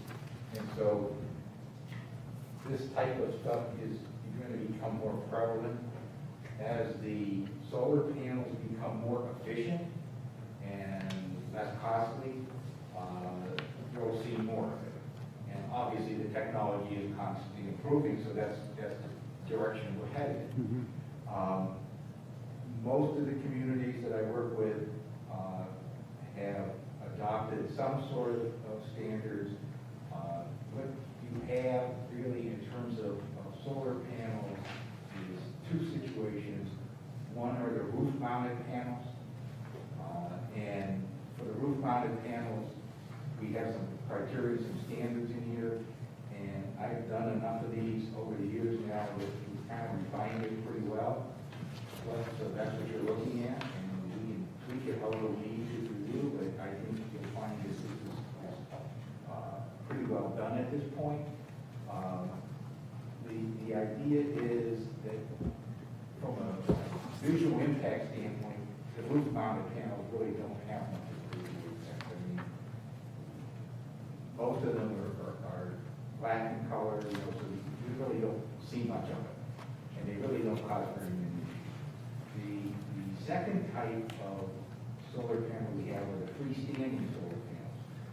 You know, maybe my house is in trees, or maybe my roof doesn't face appropriately to the south, so I can get the angle. In which case, some folks want to do essentially a ground-mounted array, and we tend to treat those like we do other accessory structures to a dwelling, and we have some standards, and we limit height, and we limit setbacks, and that sort of stuff. And again, it's a question of whether or not you want to permit that. If you do, most communities do that have regulations, but obviously the key is to control it in such a way that it doesn't have a negative impact on the adjacent property. But you still give people the ability to have a solar array and to make use of that alternative source. So that's what we have here. Again, this was drafted for the commission to begin deliberation about in hopes of eventually coming back to you with a recommendation. Mr. Mayor? Yes. Mr. Smarigan, under number 6, where it's freestanding or ground-mounted solar arrays, as you were just talking about, under location, it says solar arrays shall be located behind the required setback line. We've got quite a few areas in the village, Northfield Road businesses that back up to Regency, and some of our other industrial areas. So I just would like you to look at that, because then I saw under accessory components, the last line is, components shall be screened from view from public right-of-ways and adjacent properties. That maybe something like that could be in the location line? Yeah, well, the idea with the components is that in addition to the panels themselves, you have the storage facilities and you have the connections back to the power grid, et cetera. And typically that stuff is not necessarily terribly attractive. And so we'd like to get that screened. It's hard to screen the arrays themselves, obviously, but the accessory equipment typically usually. Like I said, I know there are some residents on Regency that back right up to, unfortunately, they can see, especially in winter or in fall when the leaves are going, they can see the business fully operating. And on Allen Drive also, and parts of Shaner. Okay, we certainly take a look at it, we'll discuss it, I'll make sure we discuss it with the commission. Oh, thank you. Mr. Mayor, Yes.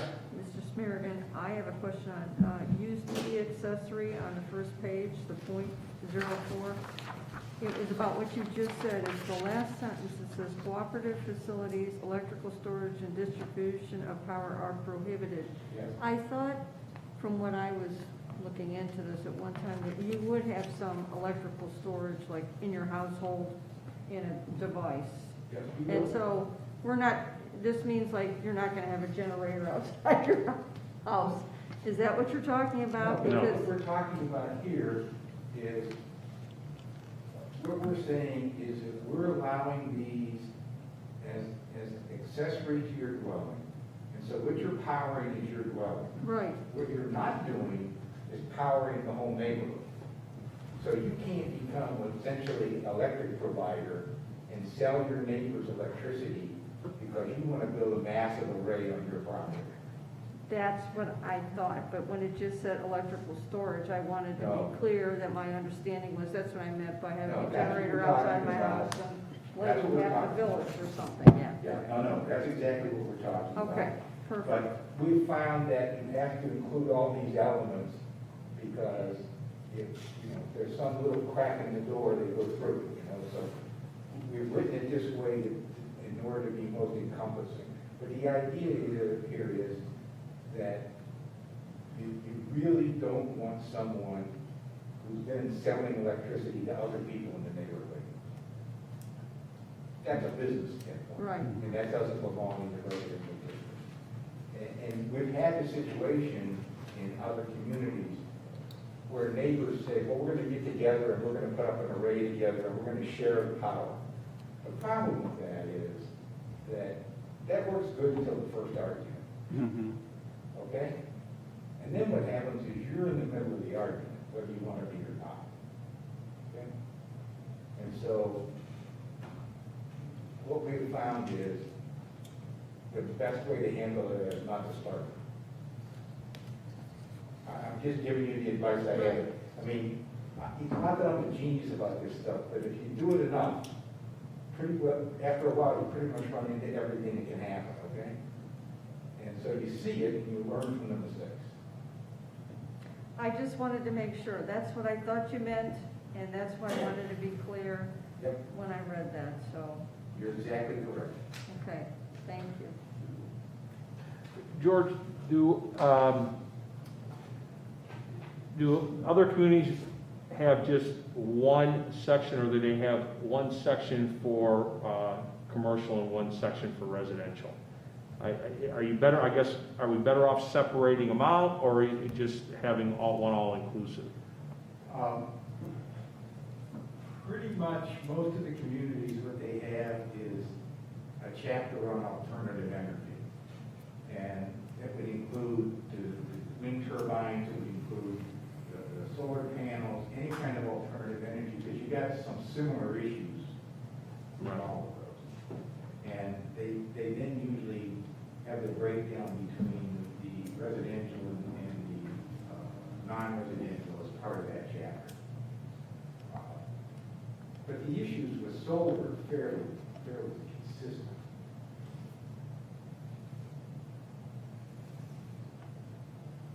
Okay.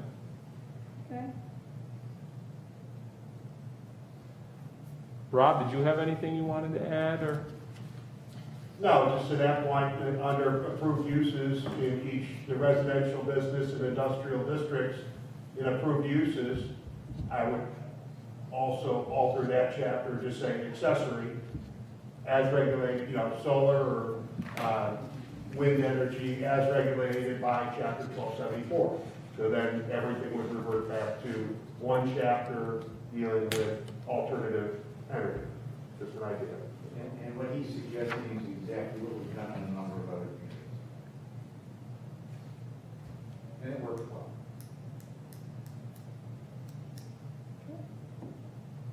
But he's good at what he does, too.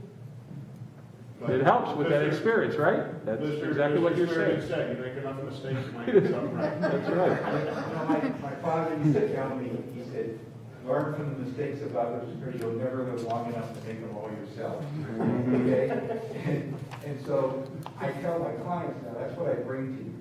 I've been doing this for so long in so many places that I've seen a lot of mistakes, and I can help you avoid those. Not because I'm a genius, but, once you stub your toe, you know. Right? Absolutely. Okay, so this is good, this is in planning right now, and we're probably gonna hopefully get something tightened up and work on it with planning. So let's kind of, before we get into item 6, the budget discussion, let's kind of go over the process here, what we have to do. I think George and John's suggestion about, George's suggestion about setting up a meeting, the public hearing, I think, get that rolling. Would we want to, so we need 30 days, so would we want to do it in, so that would definitely, we'd have to look at it, wouldn't be the first COW meeting, it'd have to be the second if we had it before a COW meeting, or if we had it before the next council meeting. I mean, we're allowed to give more than 30 days, we just don't want to go past the 60. 30 days is the minimum notice. So when the ad hits the paper, it has to be at least 30 days before. So it's 30 days from the okay. That's taking us, you have been given notice. Okay. So what is essential is that you authorize the notice beforehand to be made. So you set a hearing date, authorize the notice to be made, so that then you can hold the hearing, and then after that, we can make whatever adjustments you want. But I would not try to make adjustments now. You're just going to delay the process. And you've only got so many days until you have to act whether the planning commission presentation. Okay. You may want to try to avoid a special council, so I would suggest you do before, about 30 days, would be another committee of the whole meeting, right? Yeah, probably we'll have to look at it, the second committee of the whole in May there. That would be the 11th, and we're already on the 13th. Oh, so we wouldn't make it. So, yeah, the earliest would have to be the 18th. Or we could just have a special meeting, too. I mean, that would be up to council. Well, why don't we put some dates together? I guess it's gonna be when we get it advertised, too. Is there any special wording we need, or just say amendments? We don't have to list everything. Well, John, you, I think John can handle that, or Right. John, if you need something from me, just holler and I can provide it for you. okay. Well, we'll keep everybody informed. We'll see what we need, and John will get that, and then once it's posted, that's gonna determine it. Correct. That's gonna give us our window. We can't be under the 30 May days, so. 18th would be your first available day. The 18th? That would be our regular council meeting that night. That'd be your first available to meet the 30-day requirement. But then it depends on when we get it posted in the, Well, right, but that gives you a little leeway. right, You know what I'm saying? That Yeah. we've got a few days cushioned in there right now. okay. You could have legislation prepared for that meeting, assuming changes we just talked about will be the only changes, and no one's really going to, have much to, much else to switch our minds. But that could happen. If that happens, then maybe we need to have a special council after that, All right, we'll put something together and I'll run it by everybody. I'll let Jennifer know and let council know, and you guys can all talk, and we'll get it straight. Anybody want to add anything? George, anything you want to add? I don't think so, unless there's any other questions. Rob, anything relating to any of the code amendments? Okay. Council, good? John? Okay. Well, then we can move on. George, we're good unless you want to stay for budgeting. No, that's okay. As long as he's in it, right? Thank you. Thank you. Thanks. Thank you. Thanks, George, appreciate it. Yeah, does anybody, John's gonna go to the restroom for a minute, anybody else gotta go to the bathroom or? Okay. We did have another comment. I'm going to circle back to the legislation about the medical. And it was Lee Nielsen. She just mentioned that, I'm sorry, I lost the feed. Basically, she was just mentioning that her question was the competitiveness of our total pay package, including benefits, in relationship to hiring and retaining employees. What are our costs, compared to other communities? But she said, I don't have to answer that right now. That could be another time.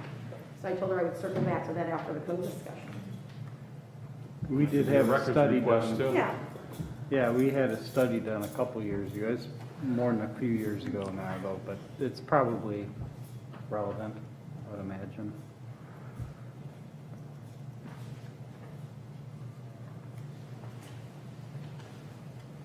Angela, you can start.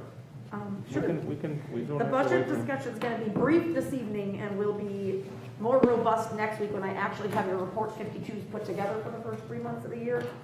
I don't have March quite tidied up yet since I was out last week. But I did just want to go over, I pulled our fund summaries and our cash summary by fund. So for the month of January, revenues were about $102,000 over expenses. And same thing for February. We were still out operating on our temporary budget, so we actually, for February, had about almost $120,000 revenues over expenses. So we're maintaining here. We've made one payment on the Dunham Road project, but another one is due that will be made this week. We have invoiced Maple for their portion of the project in general, as well as the water main replacement that was on their side, also in conjunction with invoicing OPWC, because that's where part of their funding on that water main was coming from. So all of that is in the works so that we would be getting our reimbursements from, said entities on any work we've performed yet. I mean, that's it. It's kind of basic. We just put I just put the budget in March after we approved it, so now that we're on full throttle, I think we'll still look okay, but I'll have actual reports for you ahead of next week's meeting, and we can go over everything next week for the first quarter. And if anybody has any questions, obviously call me at any time. Angela, Yeah. I'd just like to know if you could change the report 52 a little bit so that we get the... Clean it up, like we said. Right, and get the compress some lines. 17... Yeah, as a matter of fact, when I was putting the budget in, some of the lines that we were currently even using were not even in the accounting system. Right. So for instance, when we break down our vehicle costs, for buying new vehicles, the accounting system currently just has one line item for it. And I can keep it this way, on our sheet, we then break it down with an additional code to say, was it for a new vehicle for service or for police or, otherwise recreation. So yeah, I ran into that a couple times where we had something that, we delineated more for general purposes for you guys to see exactly where it goes, but in the accounting system, it doesn't have that line yet, which I could create a separate one for it. But so I will clean up the lines we're not using on the report 52. Okay, and the columns, could we see reflected instead 18 actual, 19 actual, 20 actual? Absolutely. And then 21's budget and Yeah. actual? Thank you. Yeah, I'll give you 18 and 19 actual. I'll give you 20. Do you want to still see budget and actual? No, I don't Just think we need to actuals? see just Okay. actual. All actuals and the budget. and Except for actual. You got 21 it. would be the budgeted amount, so we know where we're standing. No problem. I mean, other than that, I'm just still, trying to, right now I'm doing a little toggling of tax and finishing up these quarters, so. Yeah, and with that said, I think it's good to make the statement that we are following the Yes. deadline. So over the deadline. federal government first extended the deadline to May 17th. The state then followed suit, like about a week later. And we usually do, as a courtesy, follow the federal and state government. So I did put that on the website as soon as the state passed theirs, that we would, May 17th would be our deadline for taxes here as well. I don't know that Rita changed theirs, so in case anybody asks, when I was last on Rita about 2 weeks ago, their date still said April 17th. So it's really up to each individual municipality if they want to go ahead and coincide with that or keep their same, and obviously Rita handles a ton of municipalities, but so, for our burg here and our residents, just to make life easier, everything's rolling in right now anyway. I did get a lot this week, and I've had a lot up to that point as well, so both business and individual.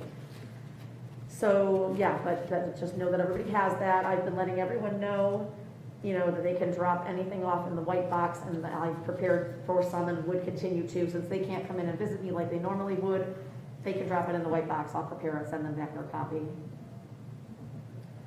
So that's it. Yeah. So May 17th is our, May 17th is our tax deadline. Got it. And a lot of people, just for residence purposes too, a lot of people say, oh, I didn't get my quarterly bill. I don't ever send a quarterly bill out for first quarter because we're still getting returns in. So if I don't have your return yet and I don't know what you want your estimates to be, usually your preparer will send along with your return your first quarter payment to be made. And then if not, when I send out second quarter, you can always just catch up along the way. So for anybody that's called and asked or is going to plan to call and ask, you haven't missed a coupon yet, they're going to come out for second quarter. And by then, hopefully, I have the returns all in with your estimates. did you want to touch base on the one question we had from a resident Which one? over the weekend about unemployment? Oh, so we did have a resident ask about unemployment tax because, as everybody knows, after a lot of people filed returns with the federal and state government, then they decided to put in this, initiative to do some forgiveness on the first 10,000 of unemployment benefits. Far as I know right now, those returns that have already been completed with federal and state will probably just need to be amended for those people to take advantage of that. And I was asked if we're going to implement it here, and we never tax unemployment benefits at the municipal level. It's typically not done. I don't know any municipalities that do, but we do not tax unemployment benefits.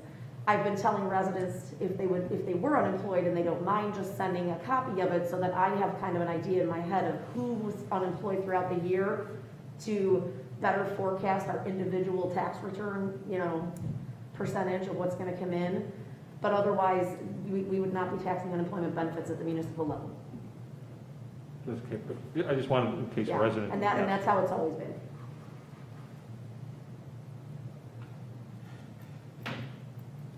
Any other questions for item 6? Any questions to do with the budget or anything? No? Okay. I still don't know when our money's gonna come in from, quickly. The money that the state's gonna give us, if I didn't already address this in the past, that 444,000 and change, it's part of the Relief Act. Half of it will come this year and half will come a year later. So I don't have the money yet. I don't have the first part of the funds. I'm still waiting for guidelines as well, specifically on what we can use them for. But it's not gonna be all in one fell swoop in 1 year. So that was good to know. Once they release the first half of it, the next half will be released in no less than a year from that date. And it will need to be used by the end of 2022, which I'm confident, knowing we need a roof and an HVAC system and things like that, I'm confident we'll have use if those fall within our guidelines. But just to let everyone know, it's not all coming in this year. That was something new. Yeah. Any questions for Angela relating to the? And then, like we said, we can go over the Yeah, report. I'll get everything out to you guys ahead of next week, so then you can look it over and we'll go over specifics. Everybody good? Okay. Item 7, other business. I just have a few items here. One of them is I did pass out the resident transportation fees. I just got this yesterday, so that's why I didn't even put in boxes. I didn't want. And Natalie, she said this is the same fees that they've been charging. It was off the website, she just wanted to post it on the website, and I thought, well, I'd like to bring it to council and see what council thinks, if you want to post it, or you want to take it to Recreation and Recreation Committee, and if you want to talk about it a little bit. These are the fees we're currently charging. I don't think there should be an increase, we're doing fine, that wasn't the purpose. It was just kind of, everybody have a hard copy to review it, look at it, and stuff. So I don't need an answer. We can, you can even give me an answer next week or whatever. But we would like to post it. It hasn't been posted. It should be posted. So, because a lot of times the residents call up and they're asking, it should be on our website, I think. And I think all of council probably feels that same way. If there's any question, these are all round trips, as you can see, and how they figure the trips to and from the community center, even though they're picking the person up at the house. They just don't get into, doing everybody's house individually, because then they wouldn't be able to put a schedule like this, a sheet together. So how they figure it is to and from the community center to be kind of consistent. Mr. Mayor? Yes. A few years ago, some of the residents complained it was too much money and this and that. And so I contacted different taxi companies and things like that. And I found out, ours is much more, was a lot cheaper. Plus, you have the driver that stays there with you. I mean, that is worth something, that they pick you up at your house and they stay with you and, bring you home. That's, in this day and age, all the craziness that goes on, it's nice to have somebody that you know. That's all I have to say. And these are round trip fees. Yeah. So you divide it by 2, and so that's not bad. And it's somebody yeah, and that's a good point, where there's a difference between, so you call an Uber, I might be okay going in Uber. Would I want my mother-in-law at 91 going in an Uber? Or even a taxi, where here I know it's one of our drivers coming who we all know and stuff. There is a different feeling there. One other There's some thing. security there, there's no doubt. One other thing's kind of off. We were talking about the website and different things and whatever, and I was looking at it, and I thought it would be really nice that we'd have photos of all our employees. So when you see them, doing the chipping, and that guy's bending over, picking up those little tiny pieces and putting them in, so they're not laying there, that they go above and beyond. And you look at him and say, who is that guy? He's really doing a good job, just to know who we are. If a police officer comes to your door, to get to know the faces of the people in the community. And I thought that would be a nice thing to have on the website too. And with that said, I know Brian is chairman and stuff, you have been communicating with the committee and talking about looking at the website and different things and stuff, so. Yeah, Mayor, we'll probably have a meeting next month, maybe the second, seems like the Tuesday afternoon would be good, maybe the second Tuesday before the COW meeting, maybe before dinner, so we can break for dinner and then come back to talk about the website. We're each looking at it and putting down our suggestions and to bring to a meeting, and if anybody has any suggestions or comments about it, please feel free, any of our colleagues or of course the mayor or anybody, and residents also, especially the residents. We're here to make it better, and I'll try to get, I don't know if that TV even works, but something where I can put a laptop and we can just have the website up live and we can look at it right there, rather than saying, hey, do you remember that one page on there? It's not, so we can, dynamically look at it and Interactively. yeah, and Well, yeah, Yeah. or if not, we might be able to project it on that wall. yeah, Yeah. I think we have something, but I'm not sure. our screen But- is in the community room. Yeah, Well, we could always meet there, too. Yeah, we could do Community that. room has a screen. okay, so we'll figure that out, Yeah, just let me know and we'll have Mary look at the date and make sure nobody's in that okay. I have another item. Any questions? thing. No questions on that. Okay. Oh, wait, Karen Redding said, not all our residents are on the website, so please list prices in the journal as well. Yes. Oh, yeah, absolutely, sure. Other business, I did receive an email, and I know Natalie had some discussions with Mr. Day, Pat Day. He talked about having a village chess night, okay? Like once a week or whatever, using our little community room across from the police station. He sent me an email. Wanted to know if Natalie would set up as a village event. I'm gonna call him and tell him if he want, and I just wanna run this by council, see if you guys feel the same way. He could, I think like we've done in the past, we've had different organizations go in there, and we allow them to use it as long as no one's in there, okay? And that person basically runs it, okay?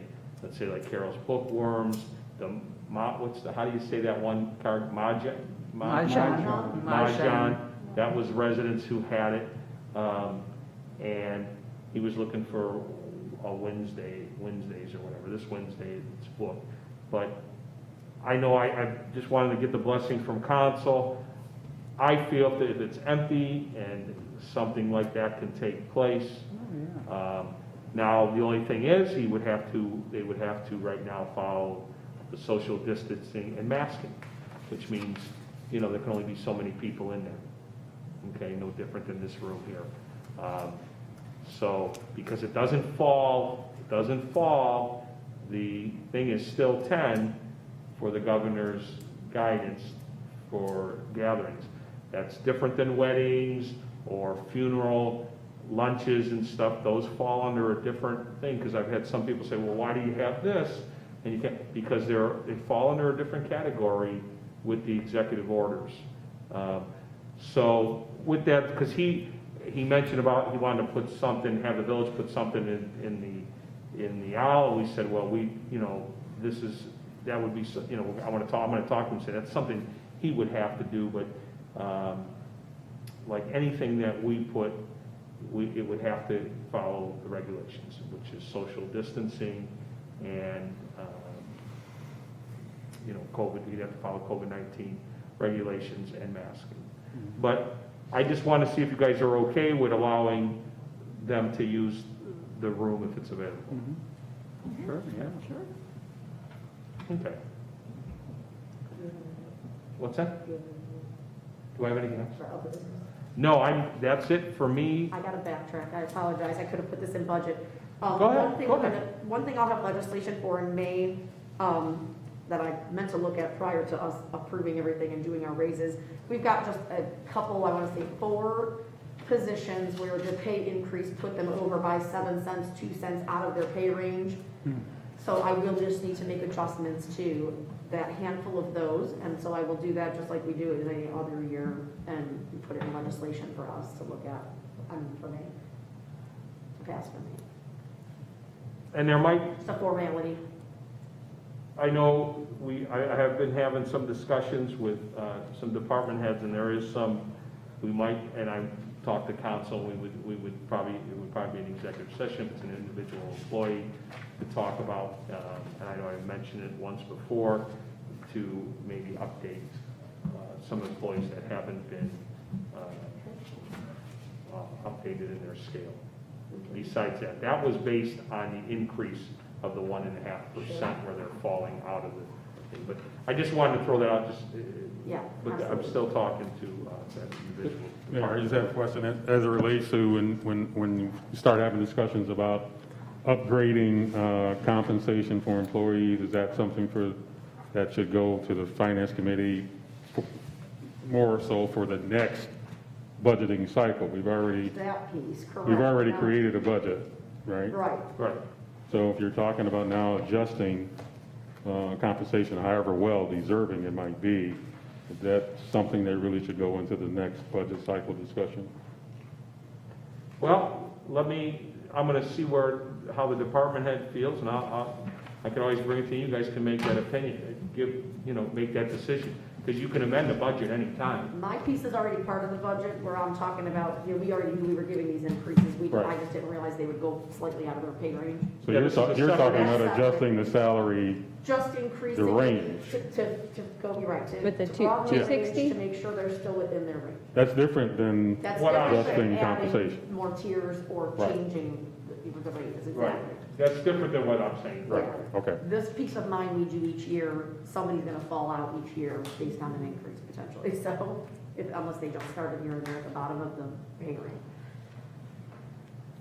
That will be a decision we would have to make, But Yeah, I'm not I mean, gonna say I'm not gonna bring it to I might bring it to you if we feel it should be something that needs to be done, maybe because of retention or something like that, I'll make that decision, because we can always amend.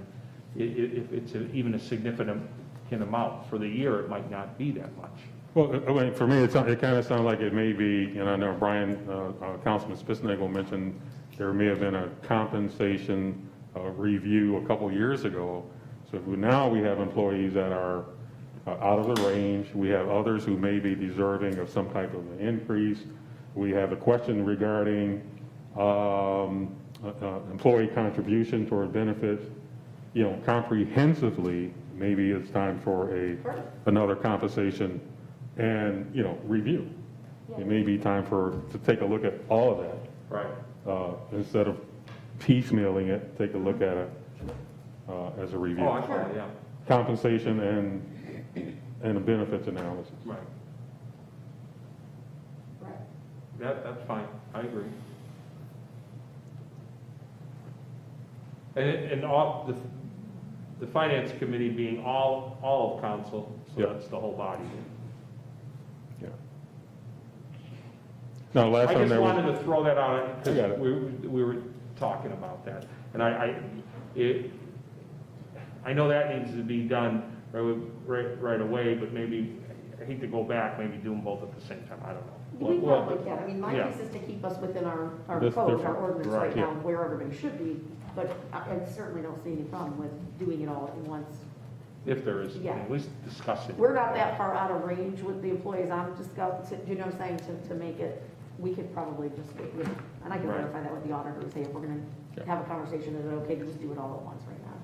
I would imagine maybe not in a large degree, but some job descriptions or duties and functions have changed, so that Oh, absolutely. also goes into compensation and classification review. Yeah. All of that kind of goes into that. Sure. Yeah. And I don't those know things what- I can gather, because Lori and I have kind of looked at that, Lori from your partner in HR, like over the course of the last year, we looked at job descriptions and tried to say, Yeah.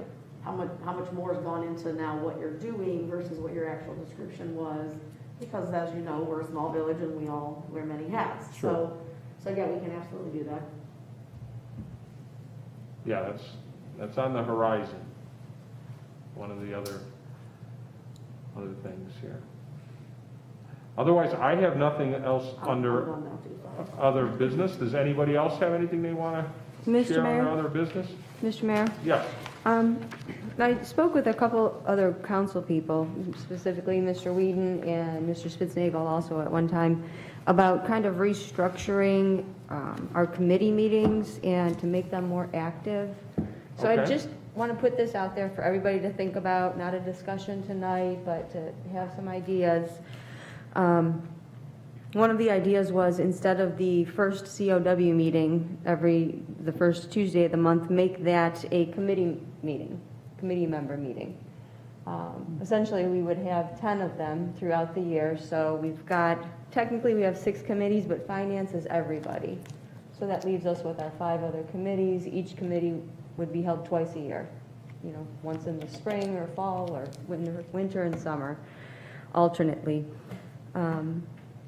I would think that the council president should have to be there, so I would think that would make it possibly an open meeting. It would have to technically be. But again, like I said, I'm just putting these ideas out there right now for us to think about, and have an idea with. And also to think, if you think that any committees need to change, when I was going through the committees and looking at them, I'm like, okay, this goes with this goes with this. And recreation, actually, I kind of got stuck on, but then I thought, well, the rec committee should actually be the committee that's setting the prices for the senior lunches, and they should be the one that's setting the Parker pricing, you know, and things like that, not having them come to us, because our job is to handle the money, you know, so something that I was thinking about, if there's any, like I said, committee that anyone thinks should be added, or, you know, has an idea, hey, instead of this, it should be that, just let me know, but I want to put it out there for now. The main purpose is next year, we're going to be down to 5 council members. So I thought this would be a way we could get those meetings. Second Tuesday, we could possibly do the COW. Third Tuesday, if we needed to do a COW and a council meeting. So. I'm good, whatever, it's up to council, however you guys want to structure it that works for you. I know we have found out that I think we've been very effective with the one COW meeting, and if we needed more, we put a COW meeting, and we kind of made it, we probably really didn't even have to, we probably could have just called it caucus before the COW, before the meeting, but we put that COW meeting before council to make it so it is more of a work session. Using that other day for committees, I think that would work fine with how we've been operating, and it seems to work fine. It's up to you guys as a body if you think it works better. Like I've said in the past, if you ever feel you should just have a meeting of your committee, that would be up to the chairman and council. You know, that's fine. So however you want to approach it. My thought on it was that if we had this schedule, people would know too, you know, and we could do January is information, February is recreation, March is economic, you know, April is infrastructure, safety. For May and June would be infrastructure. And then we have 2 months off, and then we just go right back again. Normally, we have 2 months off, you know, with the summer time, so we would just go back with, you know, right through the line. People would know when they are, if they wanted to come, we could have it on calendars consistently, you know. Just, again, it's an idea, nothing that I think we need to discuss right now, but to ruminate over, percolate, let me know your thoughts. I'll give you 2 things, and I think you guys will all agree. The disadvantage is you don't have everybody there, so then you have to think. But the advantage is, I think one thing I think we have missed by going to this structure we're at now, we have gotten away from, because I live both of them. That's why I say the good thing is everybody's there, so you don't have to, the committee doesn't have to bring it to council and then kind of go through everything again. Everybody shares it in that committee of the whole. But the only thing I feel we missed, this is just my opinion, is the recommendation from the committee. Okay, I think that is something we've been missing. Okay, and I didn't notice it as much in the council position as a councilman, but I've noticed it as the mayor, where, like, I thought how our planning commission went the other day and how we did it, you know, and then you got that recommendation from the planning commission. So council knows, okay, the planning commission approved it. Okay, we got a body that looked through it, they met, and they approved it. Okay, we've already got another, not that doesn't mean you say, okay, they approved it, so we're good, but it also tells you that there was a recommendation. They put their stamp on it, they put their name on it. When you have that recommendation, you know, and I feel as mayor, sometimes I've gotten it, but I mean, we got a great body here, so I don't want anybody to take it the wrong way, but I think having a recommendation from that committee and then goes to council and then comes to the mayor, I think there's something to be said about that. So that was the pro. The only con I've seen was over the years is the pro, I mean, that was the con. The pro is that we're all together. So, Well, and that was the other thing I was thinking, Mr. Mayor, which is why I said we have to think about this, because it would probably have to be considered an open meeting. oh, yeah. That definitely. anybody could come, just Right, because you're not right. on the, before I say it, no, you're Right, not. Just because right. you're not on recreation doesn't mean you couldn't go and listen to the Right. discussion, of what's going on. My thought would be, you're not on the committee, so wait until it comes to council to, offer your suggestions or send an email after the committee has kind of made their discussion, Gloria heads committee and says, this is what we're gonna do for Parker program for 2022, these are the charges. Then they would make that, we could still be there, but she's running the meeting, that's her thing. And then afterwards, COW, we would discuss it. Oh, no, I agree, because that's how we did it in the past, and that did work. And then you ask your committee, okay, so then when you are taking it to council, too, it helps, because now you got 3 people from your committee who are saying, we support this. You got the 3 people who are supporting that, or however we do the committees with 5. Right, but if Mary wanted to be there or Ray wanted Right. to be there. Oh, anybody can they go. certainly It'd have to be could. an open meeting. Right, If right. you didn't have it as an open meeting, you probably wouldn't, if it wasn't an open meeting, then we'd be getting away from what we're doing with the 2 COW meetings. Right. So you'd want it to be an open meeting. So it So, would I think, actually- that's up to you guys. would actually give you the first Tuesday off. no. Each month, unless you Right. wanted to be, Right. at the meeting also, or, and Angela and stuff, and John wouldn't have to. Yeah, as far as that, that's up to you guys. However, Jennifer, as council president, you want to work it out with council or whatever, I think that's, and we've always done it as a past, you guys as a body, I mean, it really is affecting you. But like I said, just being honest with you, Brian, and Denny, and Mary, and Gloria, being here in the past, where we've done it the other way, that is one thing I see that is, at least the mayor position, that I miss is that recommendation. I don't know if anybody feels, that's one thing we got out of that meeting separately, and you were coming with a recommendation. You had it kind of worked out. And then if there was somebody that maybe wasn't so sure, then you can, talk to them or whatever and stuff, so. Never hurts to try. Feel it's better, let's try it and see how it works out. You can always go back, So again, if you guys just let me know. Sure. Yeah, What you think. I think it's, a good idea to try different things and see how things go. It doesn't hurt. I think the committees, as far as committees, do you think there's any I think they're all pretty, I don't think we have like excess committees, like a committee that needs to be combined with another one or anything like that. But that might change, if you feel, Well, I really didn't think so myself, when I started thinking about each one and how infrastructure really deals with the service department, aspect of the village and, Right. and things like that, the safety, and insurance, self-spoken for, the police, the fire, Right. insurance for the employees and stuff. But that's just me.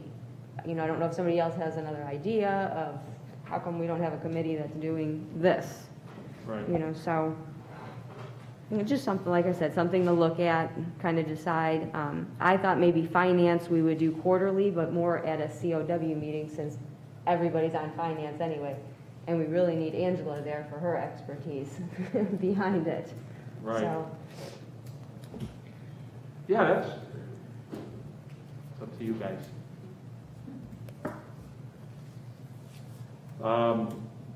Anything else under other business? Does anybody? Okay, well, let's kind of review what we're going to do here, just so we kind of know for next week. We'll just kind of go through. So we're going to have legislation for the NOPEC grant, correct? Okay. We'll have legislation for the ODOT SALT program. Mr. Mayor, is there a date that's due by? Both of those need to be passed before, salt, I believe, by April 23rd, and NOPEC by April 25th. So Okay, so those should both be for those should suspension. both go for suspension next week, yes. And then we have item C, Resolution 2021, the medical insurance. Like to pass that one under suspension too. Well, that's by May 1st, so yeah. Yeah, we're like, that's when we're in the middle of open enrollment, starting to get everybody educated, and we'll have all their forms back, and everything takes effect May 1st. And then we have the 2021-11, the Walton Hills Lake Club agreement.